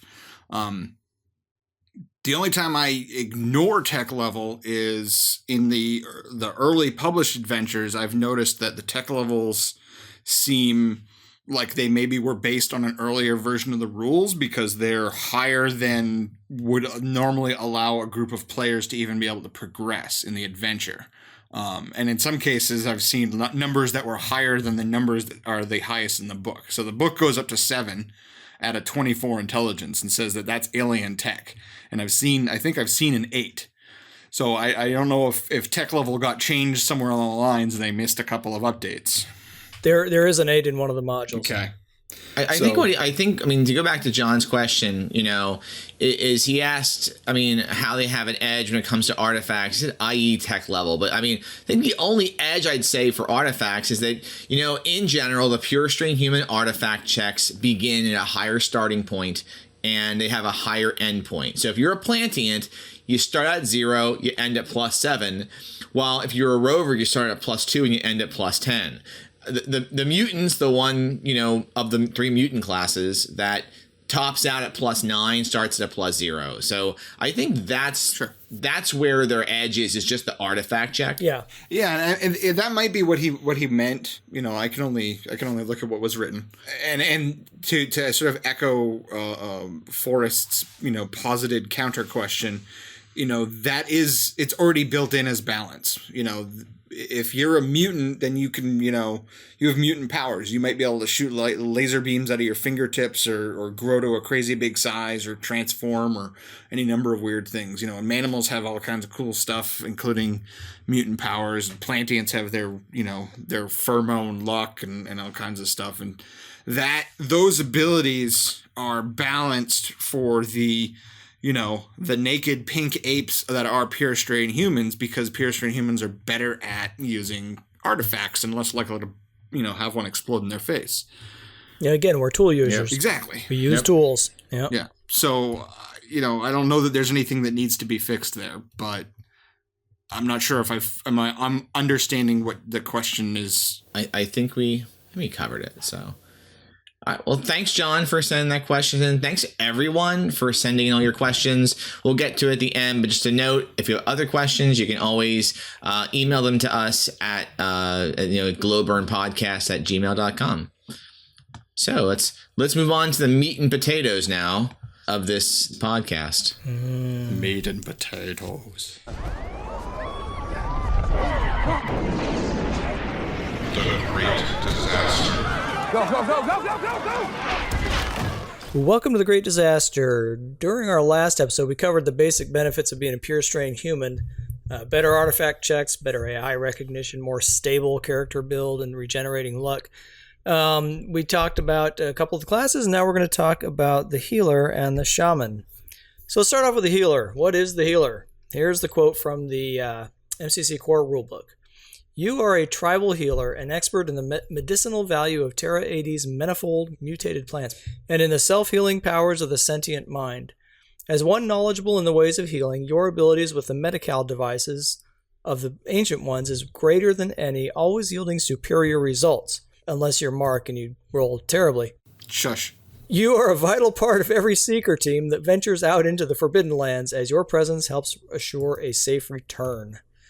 All right, so let's chat a little bit about the role of the healer in the party. Mark, what do you think is the role there? So, they're obviously they're the medic. They're the sawbones of the group. They're the ones who keep everybody else going, patched up, healthy enough to continue the adventuring. I really want to see a player throw a lot of character behind a healer and make them like Bones McCoy from the original Star Trek, and just like grumpy and sort of gruff and like heal, like almost grudgingly healing his fellow, seekers, like, pulling some herbs out of his pouch and like grinding them into the wound so it hurts more. Maybe that's just me, but you have to inject that flavor into the character, because unlike a cleric where you've got all the divine, disapproval side of things, you don't have that here, and so you've got to step up a little bit more. I see the healer as the party's chiropractor. That's probably a good spot. Just I see naturopathy. I see, I don't know. I look at the character and it's like, I don't know. Maybe a witch doctor a little bit in there, maybe medicine man, but that's where I come back into. That's where I go with it. So I think it's kind of a bold move to make the healer purely a healer. Yeah. Because the corollary in fantasy RPGs is the cleric, which is really kind of an unfocused healer with a religious complex who can cast some spells. So anyway. But that said, like we were saying at the end of the previous section, it's not like these guys can't use an artifact laser rifle or a plasma sword. They can be just as functional with other artifacts. They're just better with healing ones. Depending on their archaic alignment. If they're one of the healers, then they can't cause harm. Fair. But they could still use other artifacts. But that's also a player choice, too. That's not a design choice, Yes. Yeah, you're right. Well, going through the rules quick on the healer, they get 1d8 hit points. They can use medical artifacts at +1 die step. Mark, did you want to comment on that? Yeah, so when I read that way back when we were starting the monthly game, I was like unsure how that was going to work.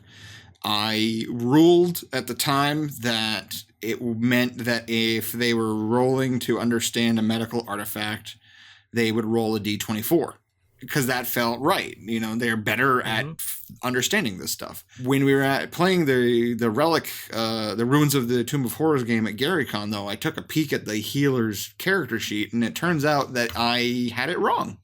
They roll artifact checks like normal for medical stuff, but they roll the effects of those medicals as one step better.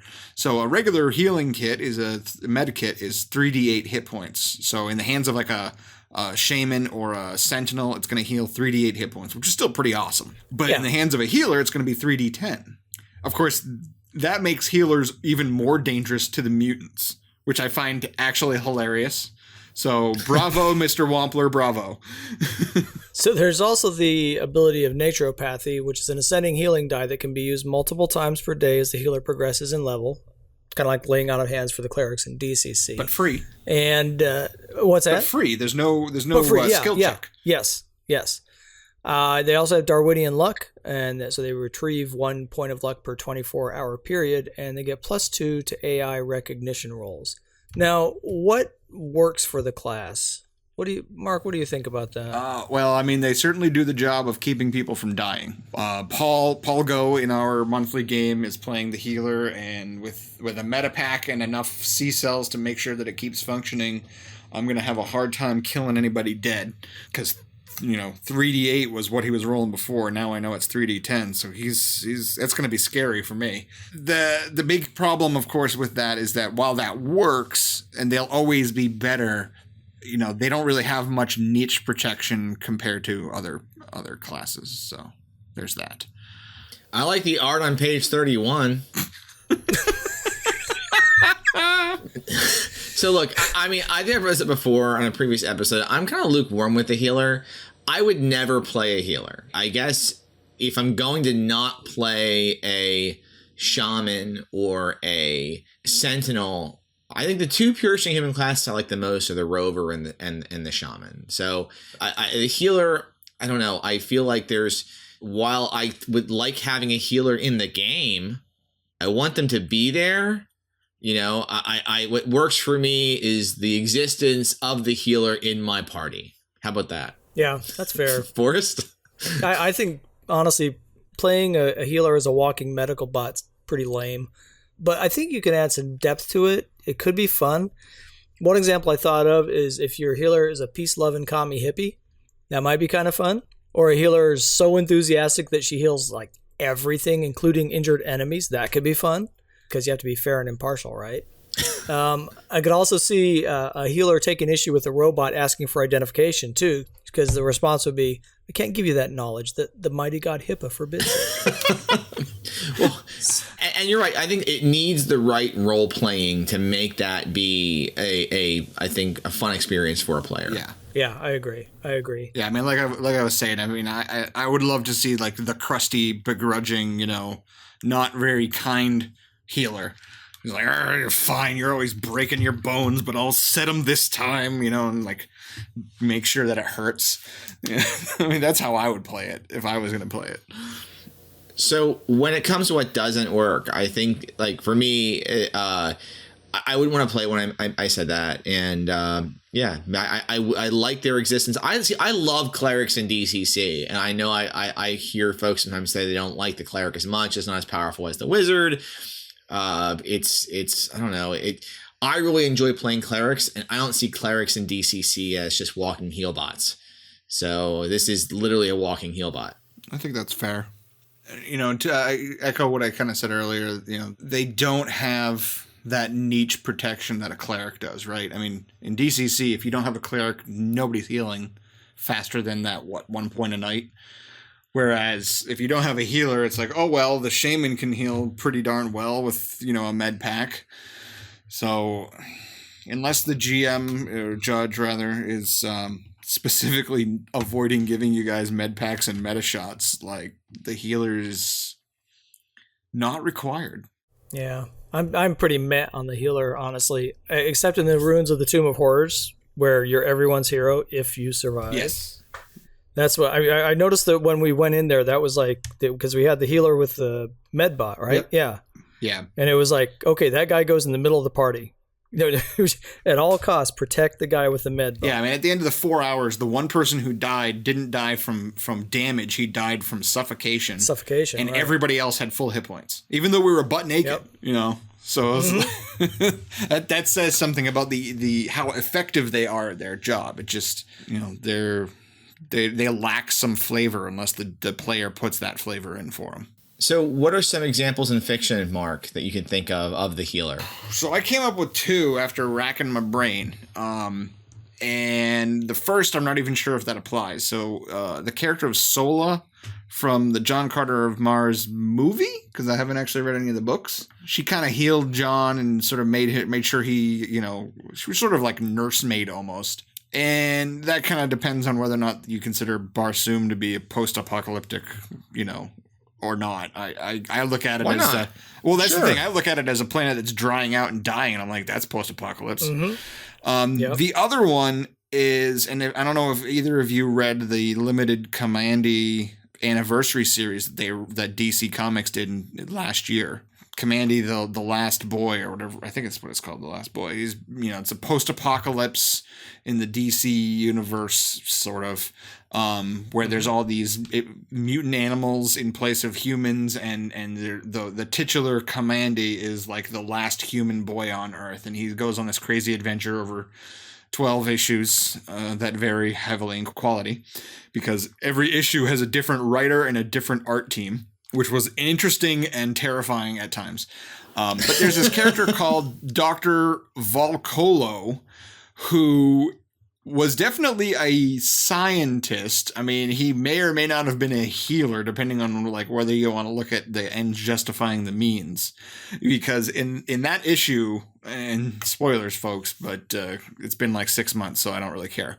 In that issue, he had this machine that could grow any organs or whatnot that you needed, so long as it had previously sampled something. And so when this guy got a hold of Commandy, what he did was he basically vivisected Commandy so that he could get a template of all of his organs. It was the last page of that issue was horrifying, because it's just Commandy strapped onto this medical bench with his entire chest cavity like open and empty. And like his Commandy's like ally from earlier in the issue finally catching up with him and busting in the door. And it was like, because every issue had to end on a major cliffhanger. And it was like, how is he going to get out of it this time? And it's like, well, he's dead. So, I mean, that was definitely sort of, post-apocalypse healer-ish, but really kind of, bent, chaotic bent. Let's put it that way. Yeah, I had Dr. Zed from Borderlands, which is pretty much sounds exactly like your Dr. Volcolo guy. So a healer with tons of artifacts. To look at the healer mechanically, the closest I could think of, and I racked my brain, it's super obscure, but Bannon from Final Fantasy VI or Final Fantasy III American, if you're into Final Fantasy, because you get him early in the game, you only have him for a short while. He's nowhere near as cool as a white mage or white wizard, but he has this one thing where he can heal the entire party every round a tiny, tiny bit. Since the game is sort of a techno magic feel, I don't know. I think it counts. I mean, I had to struggle for ideas of a healer outside of Dr. Zed. Yeah, I did too. I think, it seems like all three of us had to dig pretty deep to try to find a media healer somewhere in there. Yeah. The only one I came up with, and I don't even remember the name, there's the Prophet comic, which I love, is a post-apocalyptic comic. And there is John Prophet is the main character, and he has literally millions of clones made of him. And there was a medical clone in there somewhere. I can't even remember what the name was, but that's all I could come up with. Other than that, I was completely blank as to some kind of healer in post-apocalyptic literature. I'm sure our listeners will probably, throw a dozen out. You hit us up the day this comes out, but we'd love to hear it, because I had a hard time finding those. Yeah, definitely. I'd be interested in filling in the blanks that we apparently all drew. Mm-hmm.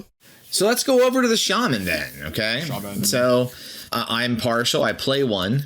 So direct quote from page 28. You among all your fellow seekers have the trained capacity to memorize enormous amounts of information and data with precision and detail. This facility grants you access to enormous power as you are able to imprint the unified field equations and arcane formula of the lost super science of ancient ones onto your very brain, allowing you to run wetware programs granted to you by ancient and powerful artificial intelligences. So, the role of the shaman in the party, what is it, Mark? Well, I don't know. I feel like maybe you should tell me. You're the expert. Well, I think it depends on the patron bond. That's just how I feel. You know, you get the additional artifact check bonus, which is, you know, gets you close to being the party. But this is as close as you get to being the party's techno mage you're going to get. Because, like, you know, my shaman, Cypher, is a door opener. So that's what he does. He's a shaman of Akroma. He opens doors. But if I was a shaman of Mangala, which in hindsight I would have done now, because I would have had Plasma Sword as my first level power instead of like Security Override. And Plasma Sword gives you a friggin' Plasma Sword, you know? So which can be used as Security Override.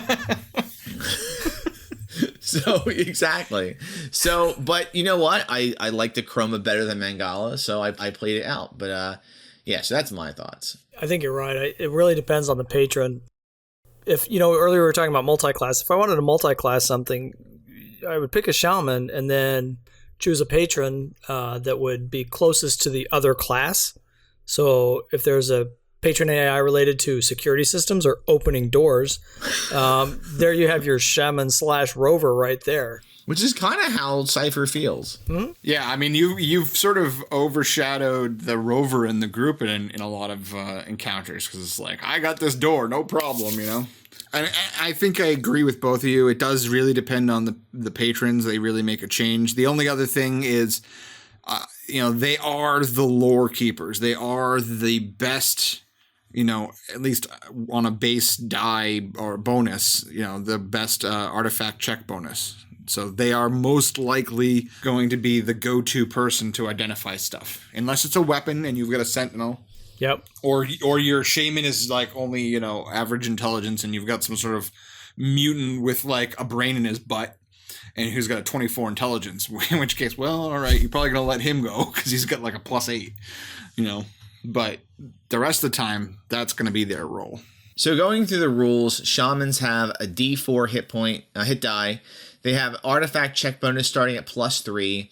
They have the AI patron, which is the big one. They have Darwinian luck, but it's brutal. It's 1 point per 7 days. What the heck? Now I know why it's there. It's to kind of balance so you're not like, you know, just luck burning all these abilities, but 1 every 7 days is tough. And they have the +2 to AI recognition rolls. So with the patron bonds, I mean, we could spend an entire episode on this. You guys probably should. I'm sure we will. I mean, probably will.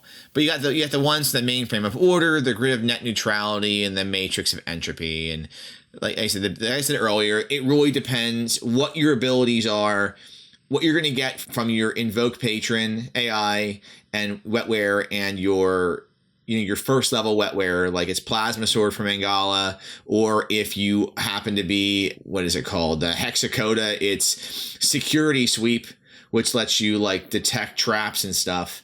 And again, for Akroma, it's Security Override.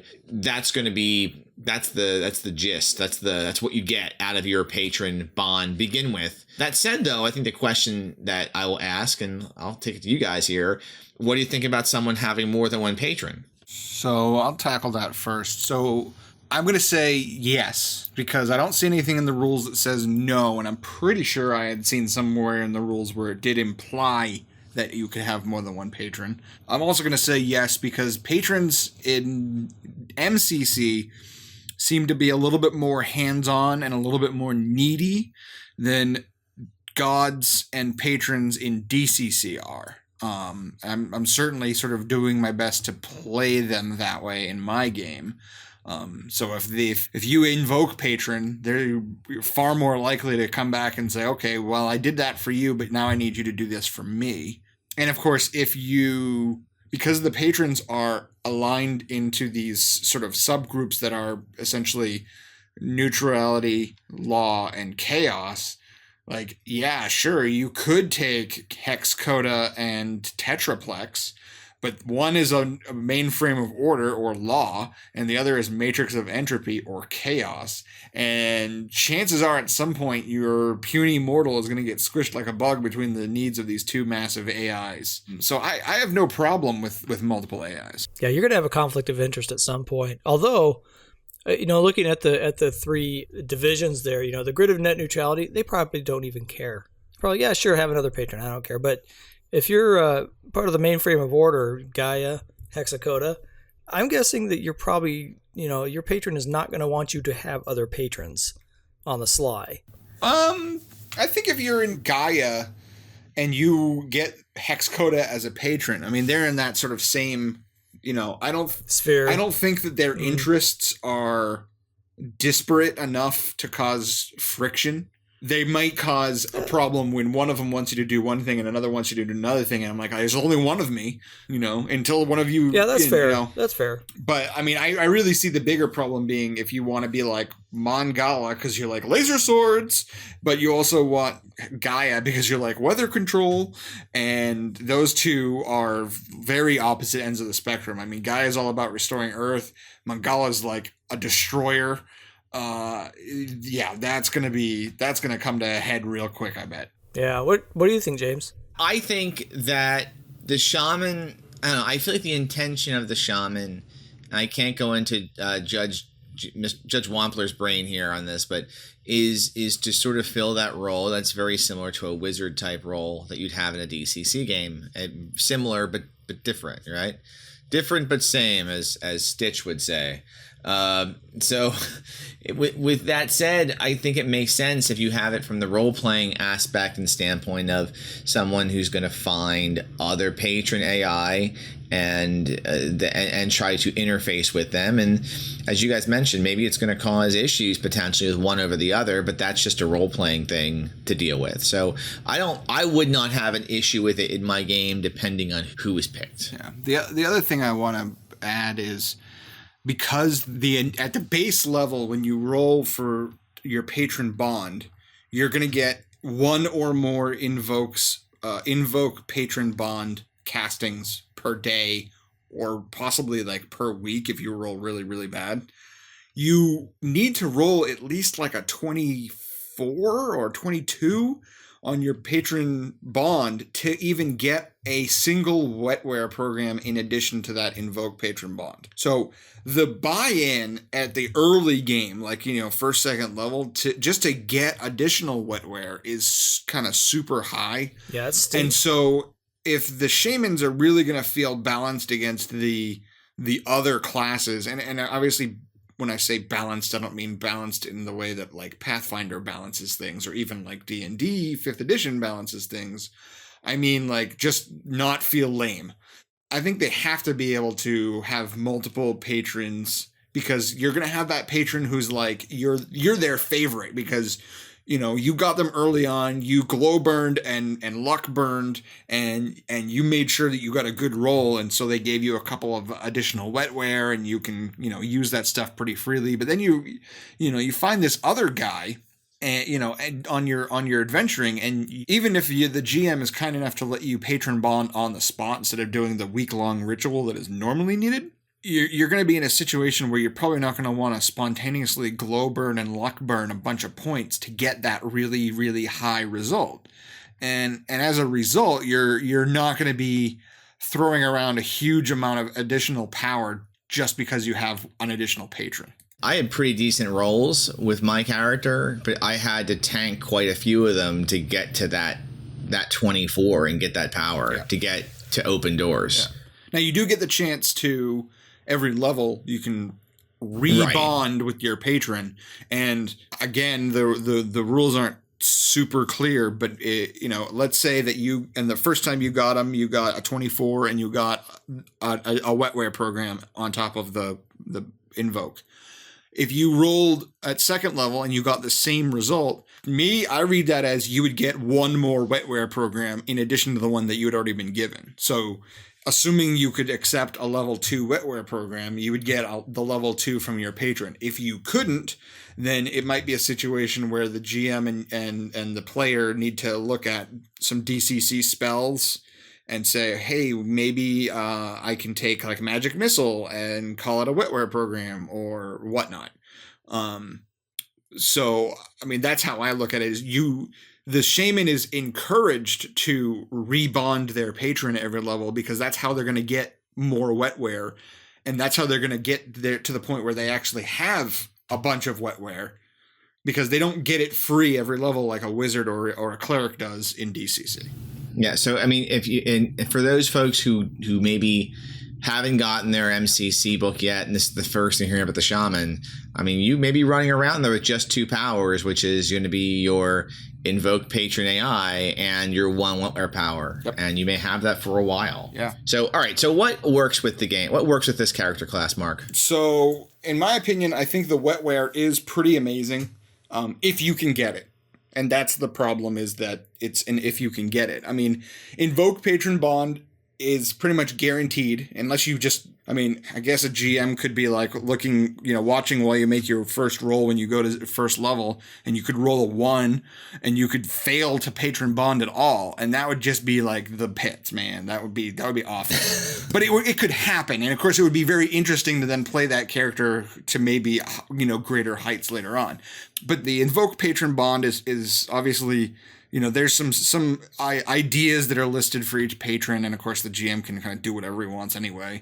And then the wetware itself is actually pretty interesting. I mean, your character can basically open any old door they want to, and the one time that you have used invoke patron bond, you shut down an entire force field that was protecting a building. I mean, it was one of those things where I was like, all right, well, we'll see how well you roll to see what happens. And I think you rolled a natural 20, and I was like, all right, Chroma shows up and shuts down the force field entirely. It was really cool.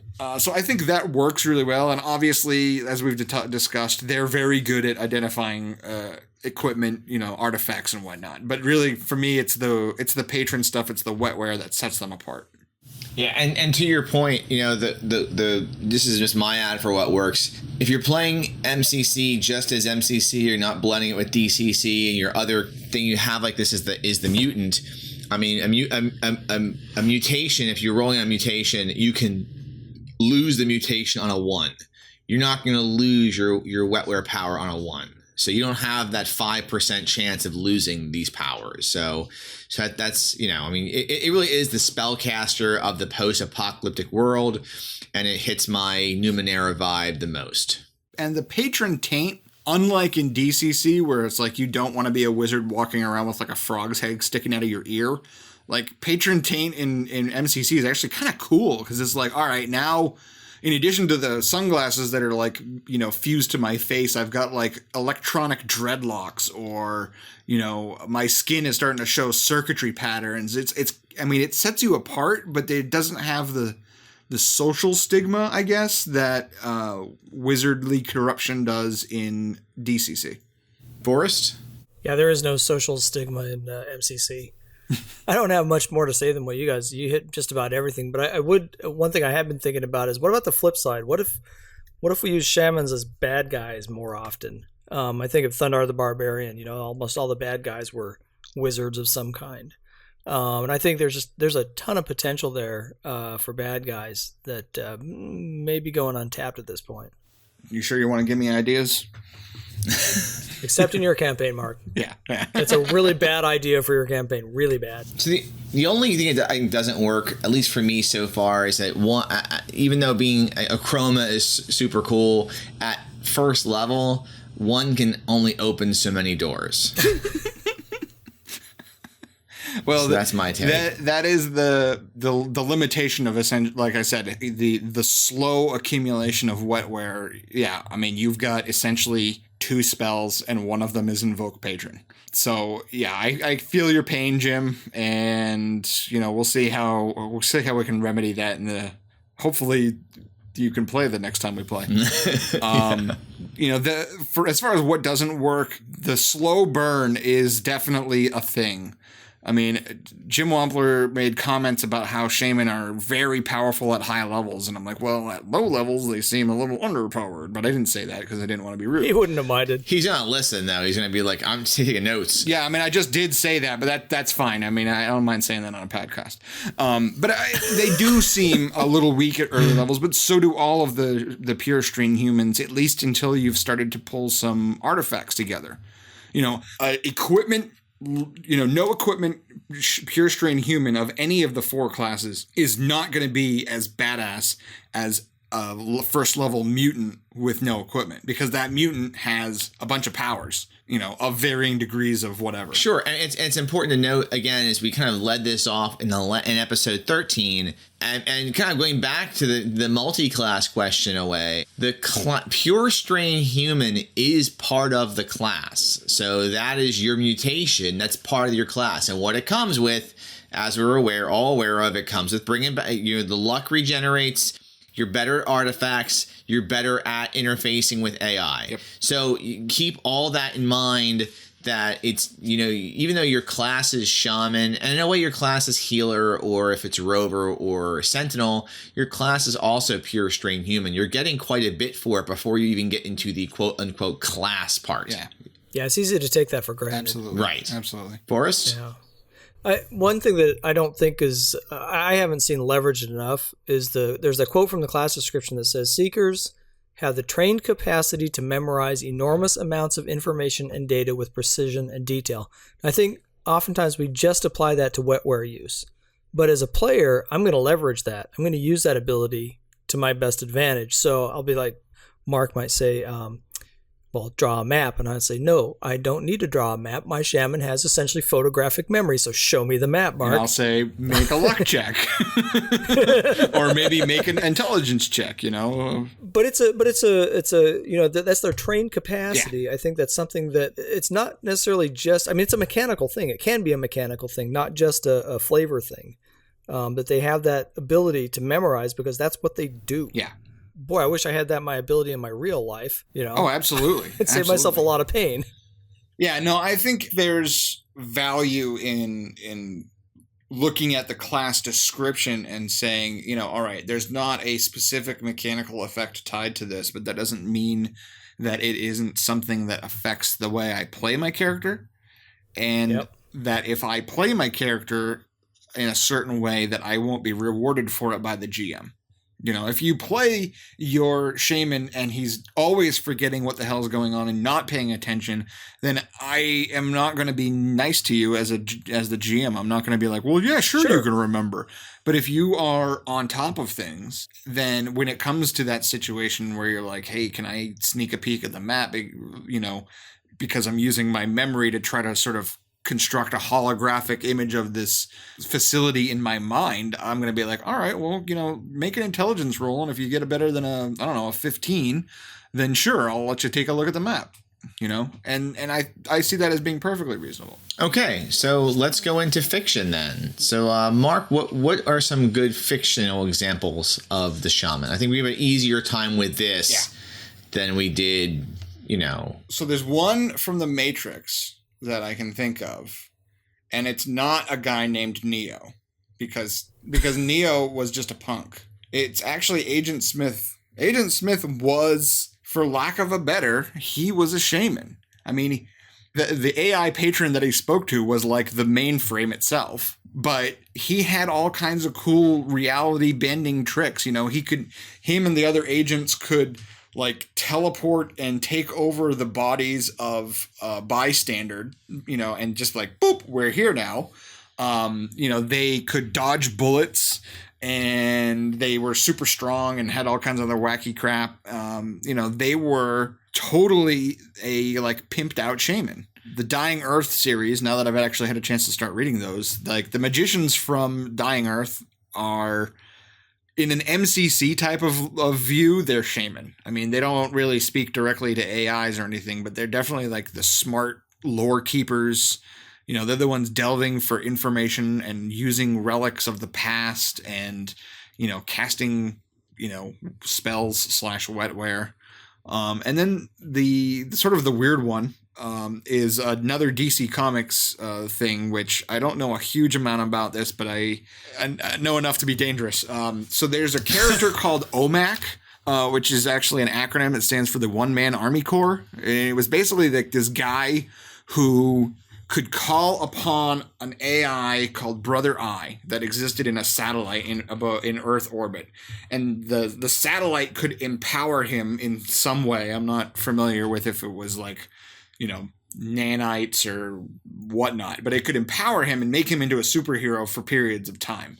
And some of the wetware programs, I think it's for Ukur, the one of the neutrality ones, they basically give you power armor. If you roll high enough, you get like all of these nano carbon tube things cover you over and give you like a lion's head and like armor and claws. And it's like, I was reading that particular spell and I was like, oh my God, if you get the high result, like that's huge. Yeah, you're unstoppable. Oh yeah. So that was my 3. All right. Well, I have two sets. Okay. And one I think makes more sense than the other. I think one, I don't know. So the first set, which this is, I don't know if it's really post-apocalyptic, but I'm going to go with it anyway, and going back to video games here in Final Fantasy VIII, because in Final Fantasy VIII, you can only cast magic if you had a junctioned guardian force. Okay. So if you don't know what I'm talking about, go play Final Fantasy VIII. Okay, I think you can get it on Steam. So you have to like join with this, I don't know, weird entity, and that's how you cast your magic. So that's one way. But probably the way most people would think about maybe is, and I actually just thought of this all of a sudden because the one I had before this sucked. But it was when Forrest was talking about like memorizing data. I'm thinking friggin' Mentats, from Dune. From Dune. And one specifically that fits would be the Duncan Idaho Gola, the clone of Duncan Idaho in God Emperor of Dune, because he's trained as a Mentat. And Leto II, the giant worm guy, Emperor Leto II would be the living patron. So it's like having a patron, but he can also crush you with his giant worm body, which, that sucks. That's kind of cool. Yeah. Jabba the Hutt is my patron. Forrest? I don't know where to go with that. Is Jabba your patron? No.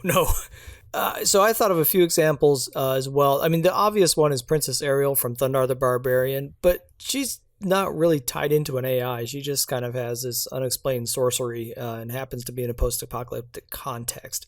So I don't know. Yeah, you could probably call her a shaman, but who's her patron? Nobody knows. One patron relationship I did think of, though, is from the comic books, is Silver Surfer and Galactus. Nice. Patron. Yeah. That might work. Silver Surfer gets the power cosmic, and if I remember correctly, it's because Galactus gave it to him. And he had to, then of course he rebelled against Galactus, which that's a whole different story. But that to me is a pretty clear, patron-client relation, as it were. And the third one I thought of is from a character from a movie that I'm pretty certain neither of you have ever seen. I could be wrong, but this is delving into the depths of obscurity. So there's a character called Stanley Coopersmith from this 1981 horror movie called Evil Speak. Haven't seen it. No. I haven't even heard of it. Okay, see? Yeah, okay, this is obscure. I don't think it exists, honestly. I was 3 years old in 1981, though, so, to be fair. I was 2. Yeah, you would not have wanted to have seen this at that age. Yeah, you would have been even worse off than you are now. So Stanley Coopersmith he's an Army cadet who plays D&D, actually. If I remember right, I think they show the player's handbook in there. He's playing D&D. Anyway, but he's kind of a geek and an outcast, and he's an Army cadet at the same time. So he gets brutally hazed by his cadets, the fellow cadets. I mean, they just brutalize the guy. Then over time, he discovers that he can use his computer. Remember, this is 1981, so computers were all new. Also, this is 1981, so Satanic Panic was starting to kick off. And this movie helped it along nicely. He discovers that he can use his computer to communicate with Satan, gain the ability to summon demonic boars, and then he becomes possessed by the spirit of this long-dead priest-turned-Satanist through the computer. It all happens because of his ability to use the computers. It's a true story? I don't know. It's probably based on a true story. Can I download that program on Steam? All it does is flash a big red pentagram on your screen. It's pretty cheesy. It sounds to me like the shaman Stanley Coopersmith rolled a lot of ones. Or 20s. He did get his vengeance. He did get his vengeance on the cadets. The spoiler, the demonic boars just kind of make mincemeat of them. Why would you ruin that for me? Why did you ruin that? Like, I want to watch that movie. You're not really you're gonna hate it anyway. Trust me. If you didn't like Wizards, you're gonna hate this one. But it is a wholesome movie that every family should watch together. It brings families together. No, but that was my best worst example of a shaman patron relationship there. It is definitely a deep cut. Yeah, I had to dig for that one, but that movie made an impression on me as a kid, I guess. Nice. Apparently. Yeah. All right. Moving on. Let's take this over to our final segment here, or dun dun dun. Second to final segment. Dun dun dun. Wait, what?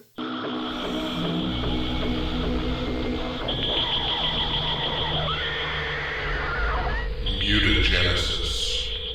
Time for the mutagenesis. So this is the portion of Glowburn where we take something from media or other game systems, or sometimes just out of thin air itself, and take a stab at converting it or creating it for MCC RPG use. And Mark, since you're the guest, how about you tell us what you got cooking? All right, so I have claws. Now, hear me out here. Those aren't just things on the end of your fingers. So there's this movie that came out, and I think it was 96, called Screamers. And it has Peter Weller, a.k.a. RoboCop. Yes. Mm-hmm. And it's set on a distant alien planet, and there's these killer robots called Screamers, blah, blah, blah. The movie is decent, but the story it's based off of, which is called Second Variety, is a Philip K. Dick story. So right there, you know that you're buying into something awesome. It's going to be weird. It is fantastic. It is a post-apocalypse. It is basically set after World War III. You know, the United States and the Russians have like nuked the planet into, practically nothingness. And the UN has created these robots, which they call claws, which are programmed to seek humans based on their heartbeats and kill them. And they get around this by, in the movie, they wear these things called tabs that basically cover over their heartbeat by like emitting a counter pulse, essentially. Like make people invisible to the claws. I don't remember. It's been a while since I've read the story, but there was something similar. But these things are built by underground factories that are fully autonomous. These are essentially Van Neumann machines. They are fully self-replicating, self-programming. And in the story, they find out that the robots have started to develop new models, and the new models look like people. And the usual sort of bleak end of the world scenarios ensue at this point.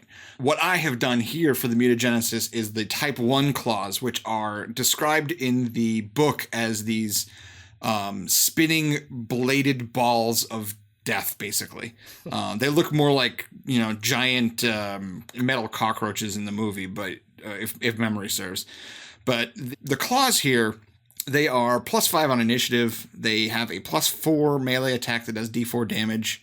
An AC 14, mostly because they're small and quick. 2d6 hit points, or hit dice rather, with 8 hit points on average. They're fast though. They move 30 feet around, even though they're like a 5-inch, softball-sized sphere. And they have a D20 action die. +2 fortitude, +3 reflex, +1 will, with 2 special abilities. One is they are immune to mind control because they are robots. And that seems to be a common feature in all robots in MCC.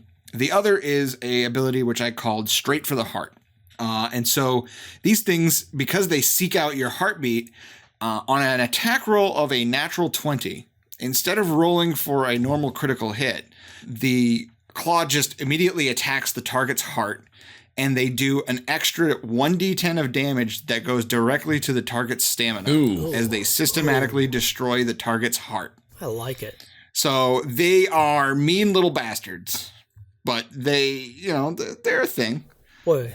I like how you could reskin this to make it, was it Kalima from right. Indiana Jones? Temple of Doom. Yeah. Yeah, I guess you could do that. You know, Mark, you could stuff these inside a chest. Oh, yeah, absolutely. Over a pit trap. Absolutely. And if I really wanted to be mean, I'd have like a swarm of them. Like have 3D4 of these things suddenly find the group. Yeah, right.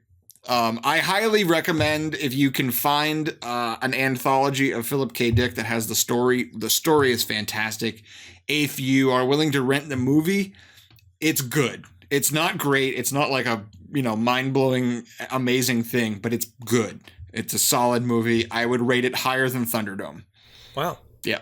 It's got Peter Weller. I mean, how bad can it be? That's true. Yeah, no, I mean, I think I've seen part of it. It's got Peter Weller. I'm okay with it. I mean, if you've got, what was his character from that?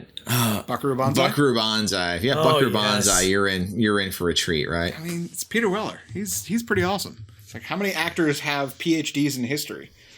At any rate, those. All right.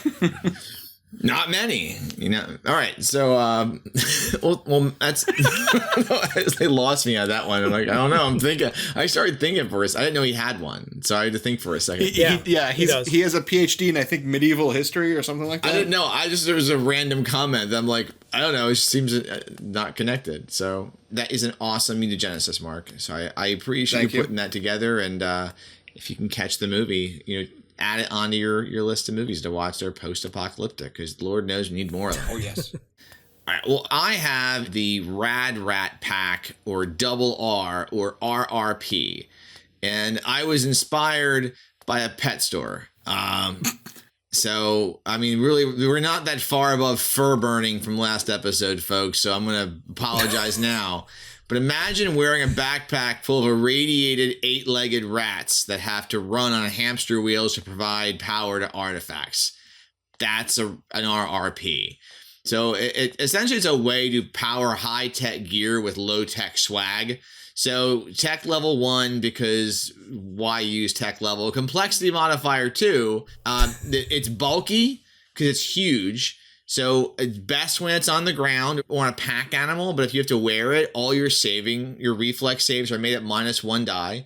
And it can transform 1 C-cell worth of energy for every pound of food and pint of water that is fed to the rats encased within. So, I mean, this is not a long one, and this is kind of short and sweet. But I don't know. I was just thinking of, with the general scarcity of, batteries in MCC, maybe someone who is thinking about putting gear together might find some way to make gear themselves. Now, I initially was thinking of, maybe having 2 people on one of those things that you can move it on a train track with, where one person pushes up and the person pushes down, back and forth, one of those things, whatever that's called. But that thing, and you have like 2 slaves with you that do that behind you, but rats make more sense. So are you envisioning this as something that has like a cable connected to your plasma sword or your laser rifle? Yes. And so you have to get the rats to actually run when you want to shoot?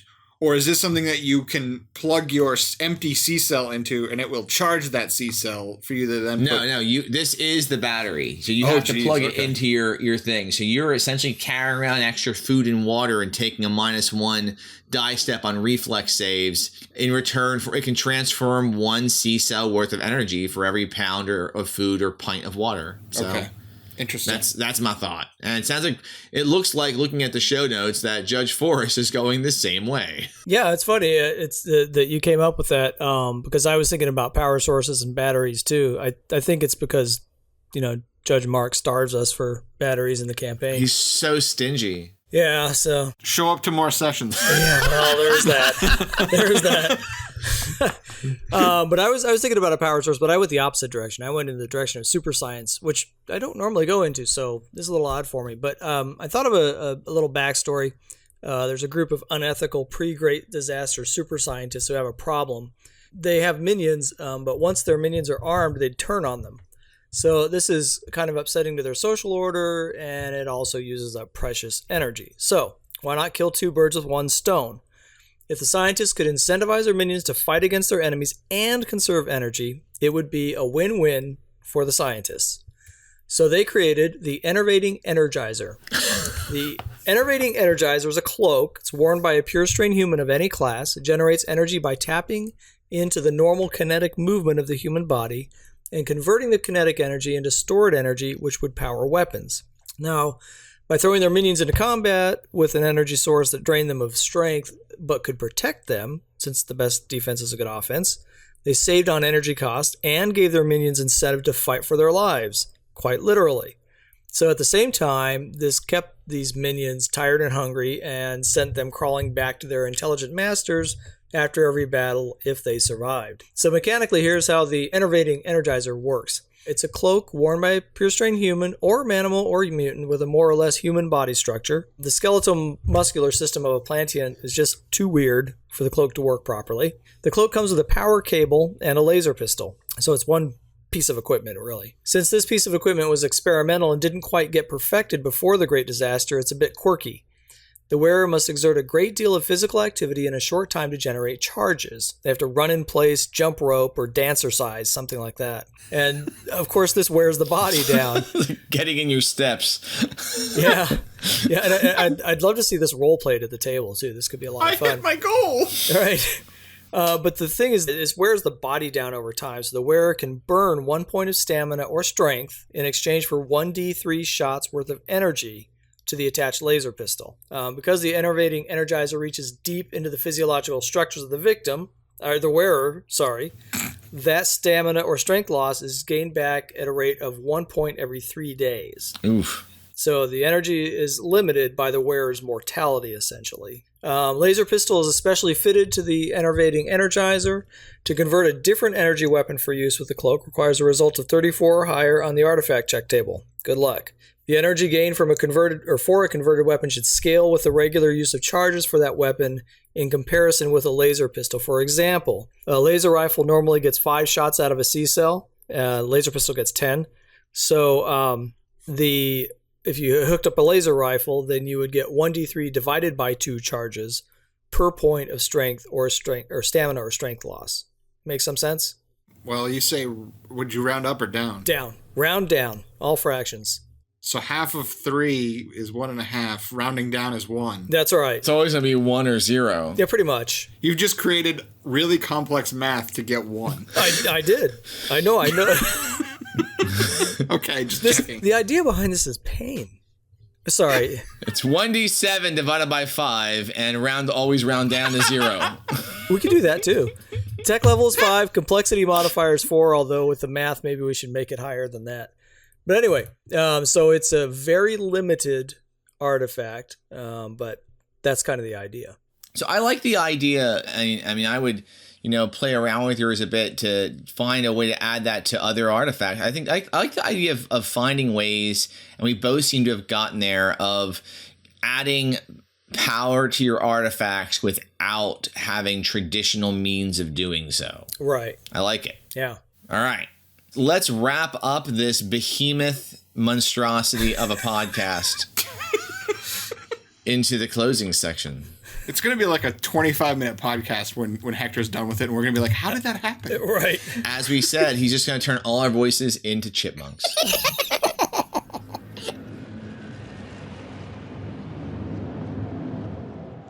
As far as announcements go, my module Killer of Giants is available print on demand. We'll get that into the show notes.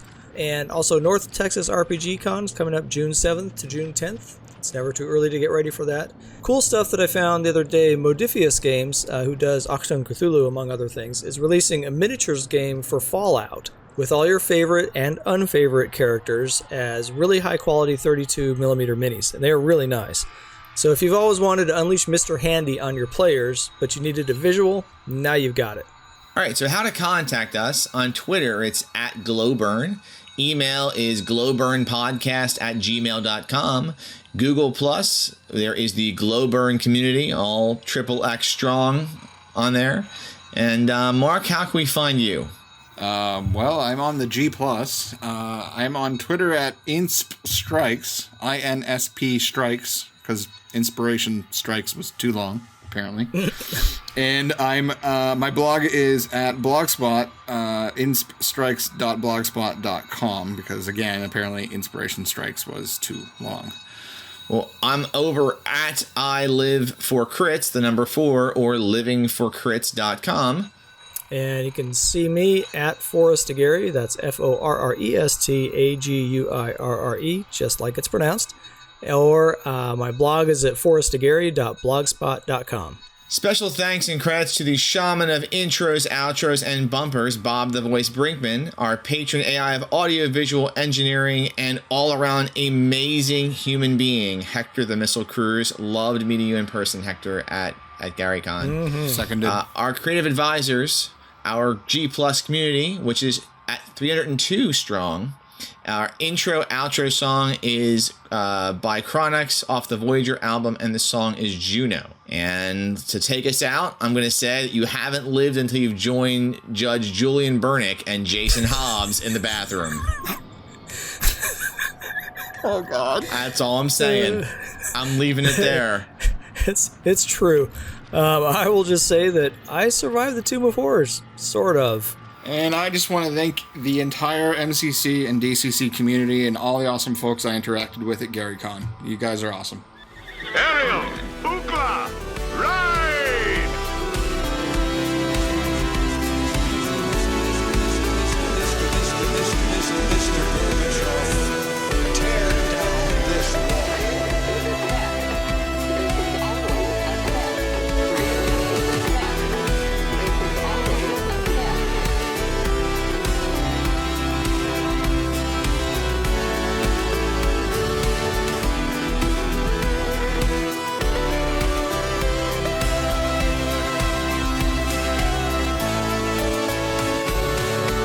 Blood of your enemy makes you stronger. This has been a Hectophonic production.